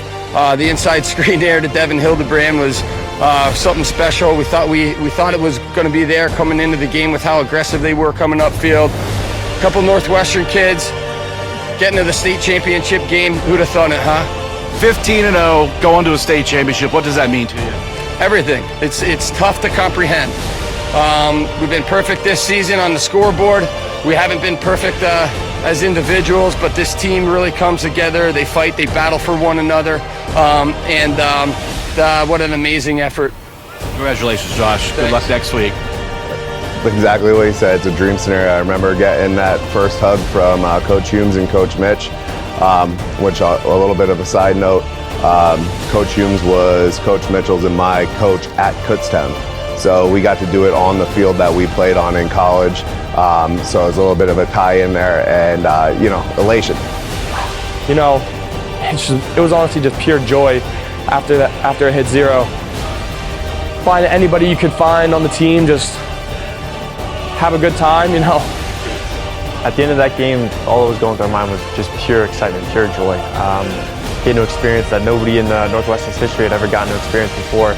And playing in that finals game, it was really, really special. As soon as that clock hit 0, we kind of congratulated the other team and said thank you and this and that. And then we went right over to celebrate. It was, you couldn't hold back the emotions and how special it was to be able to experience a moment like that. Something I'll definitely never forget. I don't know how else to describe it, but just pure joy.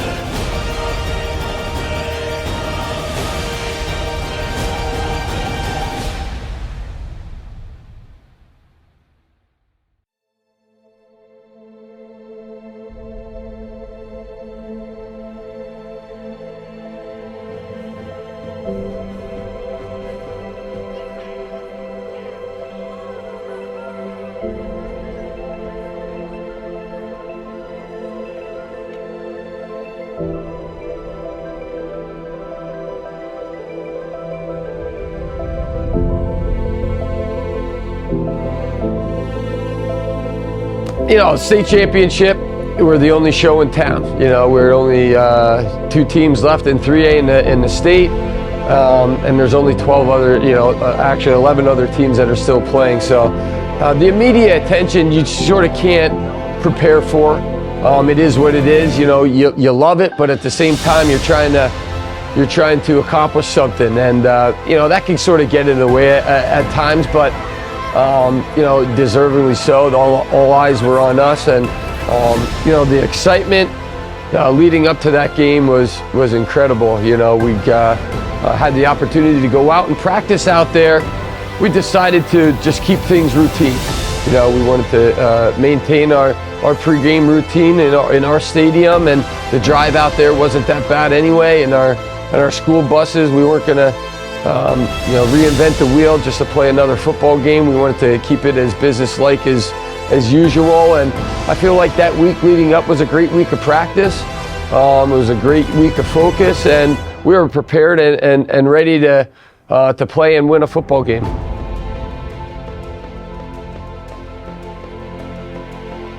Yeah, I just remember when we got there, fans actually met us, and they were already there tailgating and cheering us on as we walked off the bus. And then really we were trying to take it all in. I mean, when we walked out of there, I know the nerves were flying for me. I'm sure the other guys can attest to that. But seeing the video being played on the Jumbotron, and then our fans erupt after our name got called and we were getting announced, it just gave us chills. I mean, that feeling is it's never going to be able to be recreated, and you just have to be a part of it to know it.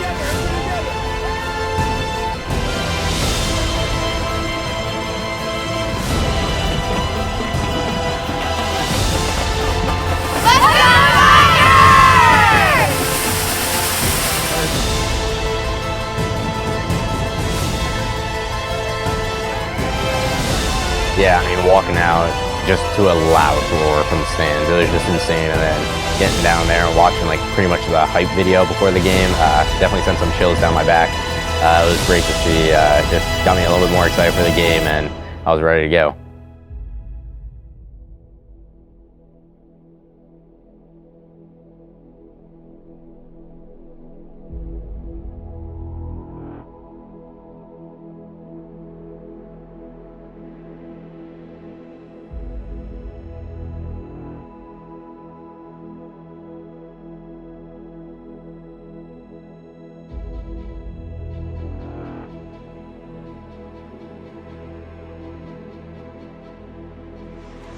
It's been a hell of a ride of an absolute lifetime. Ride of a lifetime. This ride ain't done yet. This ride ain't done yet. What you've done to the community. I've lived in the Northwestern Lehigh community, Nutripollet, for 44 years of my life. And I've never seen it come together like it did today and this past week. You guys have no idea what you've done, where you sit, and what you're about to accomplish. But one day you will. One day you will. We're at 15-0. It didn't happen on accident. It was planned purposely. It was executed like a well-designed play. From last December, through lifting, through spring ball, through summer workouts and camp, and 7-on-7, it was executed to perfection. 15-0. 15-0. The goal is to get number 16. And it is not going to be easy. It's not going to be an easy task. But I'm going to tell you what's going to happen. We're going to walk up. We're going to walk out of that football stadium on that field, and we're going to do what we've done each of the last 15 weeks. We're going to play for one another. We're going to block our tails off for one another. We're going to align. We are going to execute. We're going to tackle. We're going to create turnovers. We're going to play with emotion. We're going to play for each other. Let's go! Let's go!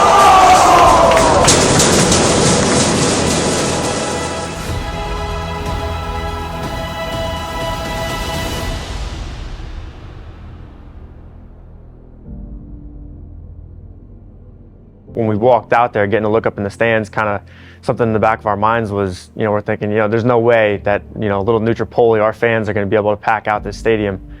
But when we walked out there for the first time during that game, we saw it, pretty much completely packed out. Just all the people that we knew and loved, we could see in the fans, but just getting to experience, another level of support from people we didn't know, from people in the Valley, from people from opposing schools, rivalry schools that just came out to show their support. It was really, really amazing. Yeah, it really made the whole thing just absolutely surreal and a really an amazing experience. Yeah, I mean, I was choked up, I'm not gonna lie. And even sitting here talking to you about it right now, it's bringing back some memories. But just very emotional. The community at Northwestern always turns out, obviously, as we've talked about a couple times before. And we had to probably have a couple thousand people in those bleachers, and them in conjunction with the video playing, and it was just a lot, and it was very emotional, very emotional. I looked at Josh one time. I think we both had some happy tears there because we had been part of obviously Northwestern football, as you talked about, for at this point 3 decades, you know what I mean? And there's no greater accomplishment than getting to play in that game. And I think it just hit you all at once. I know it hit me. So it was tough. It was tough to kind of get over that. And oh, by the way, now we have a football game to play against a kid that's going to Penn State, and the rest of their team ain't bad either. So it didn't give you very much time to overcome that emotion and overcome those feelings. And I'm sure our players felt it too. Yeah, I mean, the past couple weeks, especially that past week, people were telling us that we had a bigger impact than just football. We had a huge impact on our community. And I didn't really yeah, but once we walked out of there and saw how many people showed up to that and how many people were cheering us on and how many people we affected, and we just heard that wave of just cheering for us once we walked out, it kind of hit me like, wow, we were doing something like really special, not just for our school, but for like the community, Northwestern, Lehigh, the Lehigh Valley, and just, it was really special. It's something I'm never going to forget, and just, it's unmatched feeling. It's an unmatched feeling.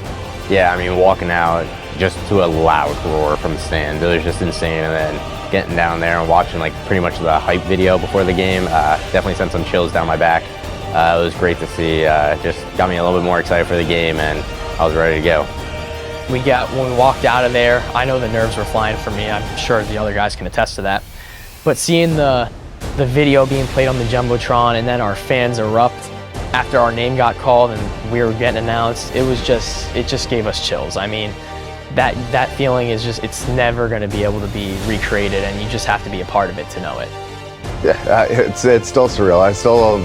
Everybody says it'll sink in a little bit, and I'm still waiting for it. I still feel like I'm ready to get out there and have practice today.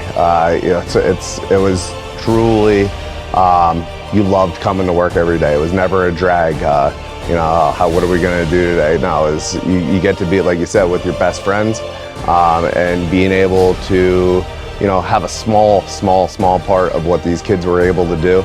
It's something I'll cherish forever. Yeah, at the start of the game, it definitely wasn't how you envisioned it, how it turned out. It's not when you picture yourself and you dream of making it to the state finals. You don't picture yourself losing, so it was tough.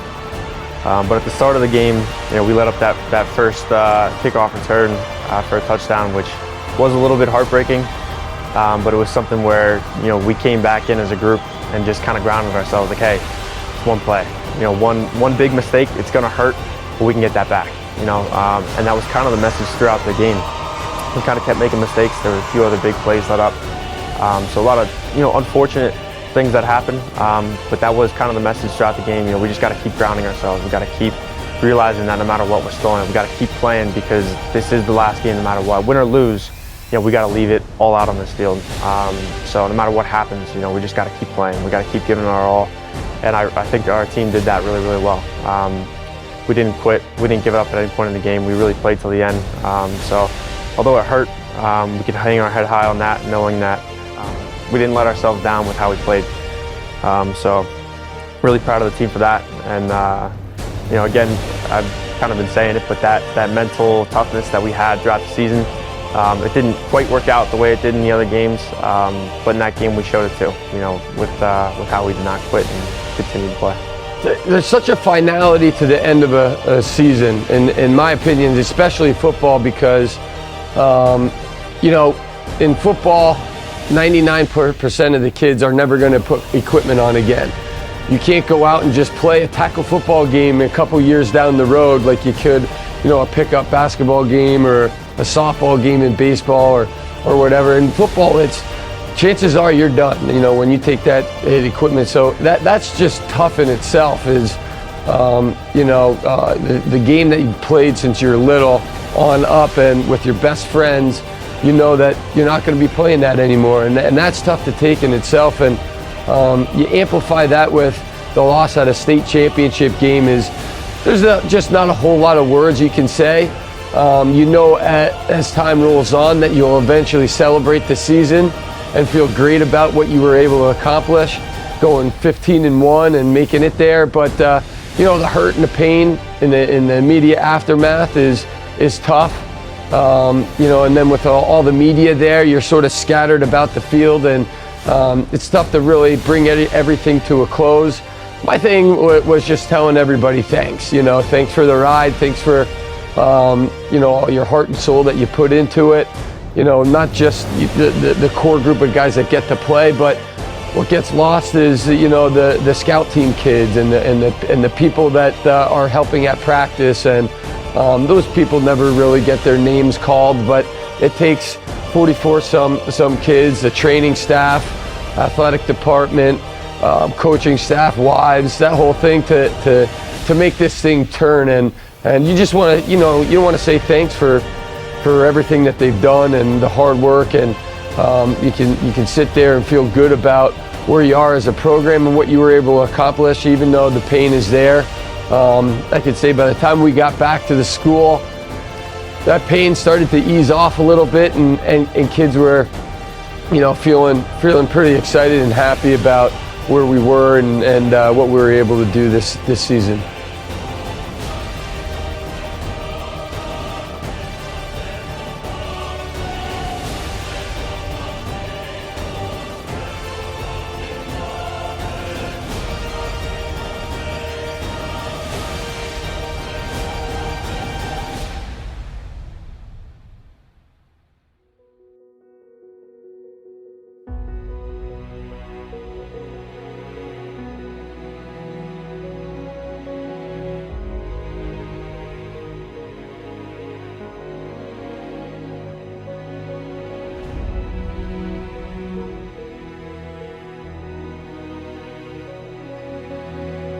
Yeah, I mean, obviously the heartbreak after it was tough. I mean, that was the last game no matter what. But you never want to go out like that. I mean, just hugging your seniors, thanking them for everything they've done for you for the past couple of years.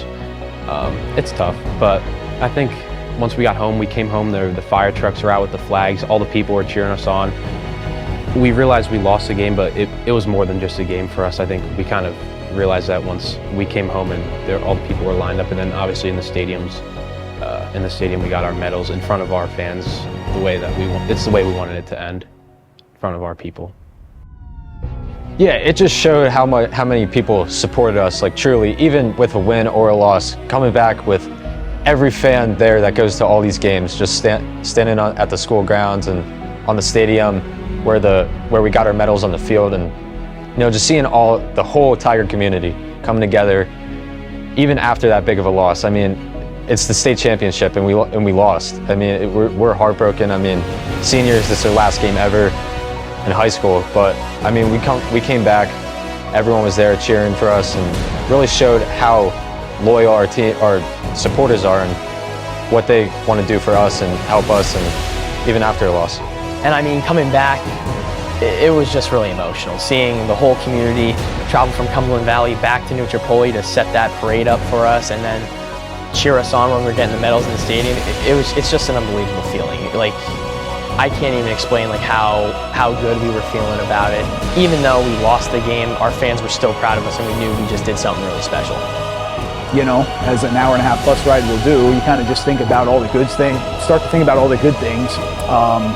And then we pulled into high school and we saw the fire truck with the flag and people lined up in the parking lot and the stadium lights were on, and we do the trophy presentation and the medal presentation, and I just think it helped to really emphasize all the positives. I'm extremely proud of how the guys played, how the coaches coached, even proud of how the community supported us.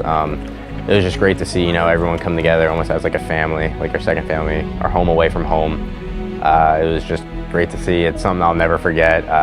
Truly one of the best memories I've ever had. I don't think anything will ever top it, but yeah. Oh, it was definitely a magical season, People that I don't even know are coming up to me and like, hey, are you playing on a football team? Like, yeah. Had a great season, like out of nowhere, having people compliment us on our season. It's a great feeling that really helps out the community in general. Walking out there for that Cumberland Valley, and I go out a little bit before the teams go out to get kind of the technology set up, and again, it goes back to the community. Like, I got a standing ovation by a couple of people, and our team wasn't even out yet. So, I'll remember the support forever. I'll remember, all the people. That's all they could talk about during the football season, and for some people, it's still all they're talking about is, how special this team was. Getting the medal ceremony and the fire trucks, the American flags, and all the people that showed up to celebrate us when we got home was, it seemed like no one wanted to leave that stadium, and certainly I know I didn't, and I'm sure the seniors didn't, but it was neat to celebrate together as a community back here at our stadium, to finish things off. I'm really proud of everything that we did. I'm proud of our coaches. I'm proud of all the players. I'm proud of the ball boys. I mean, they put in work. And I think we showed how much work we put in. Obviously, we're not the biggest team. We're not the most athletic team. We're not the fastest team. But I think with the mix of hard work and then the coaches' dedication, our dedication throughout the entire year, the winter, the spring, and then obviously in the fall, I think we really showed that at the end there. Yeah, being able to know we've had some time now to reflect on the season and all the accomplishments, not only making it to state finals, but all the championships and games that we won along the way. I'm just so thankful for the group that we had. It really is something that almost nobody gets to experience. A group like that, that talented and that desire to win, it doesn't come along often. So super thankful, super proud of the guys, just knowing the work that we put in to get there and practice every day and leading up to that in the weight room when we were by ourselves, when we were working out at home, when we were putting the work in spring ball. It really just showed how worth it all it was. So I'm super proud of the guys. I know the guys that are returning, they're going to be doing the same thing. They've had a taste of that success, and so I know they're going to be doing the same thing this year and hungry to get after it again. Yeah, it's just awesome to be a part of it. I mean, I still have people coming up to me saying like, hey, you guys had a great football season, like just saying congrats, people from all schools. And I mean, it just shows us that we do all the work we put in and all the time put in does pay off. I mean, you still got to do all the hard stuff in the classroom, in the weight room, but if you do all that successfully, you can get to the big game and maybe even win it someday. My high school coach, Coach Mitchell, said, he goes, being part of Northwestern football, it is, once you're in, you can never get out. It's sort of like the mafia in that way. And that quote has always stuck with me. And, you know, here I am some 20 years later after being done playing, and, you know, he's right. Can never get out. It's where you want to be. A couple things that, you know, making it this far for a program means that, A, you've been there, you can come back. You know, it's something that can be done. You know, we never were there in the history of the school before, and we've had a lot of good football teams along the way. So, you know, you can accomplish something like that if everything comes together. Two, you hear a lot of people say, don't worry, you'll be back next year. Maybe, I don't know. It took us the history of the school and the program to get there in the first place. So, you know, we were fortunate. We were fortunate not to have a colossal injury. You know, we were relatively healthy all year long. Finally, it's not going to be as easy. You know, people are going to know who Northwestern is. I said to the coaches during the run that next year is probably going to be our toughest coaching job because of what we were able to accomplish, you know, this year. But, you know, we're a staff and a team. We're gritty. We play with, you know, our heart on our sleeve. We want to have a bullseye on our back.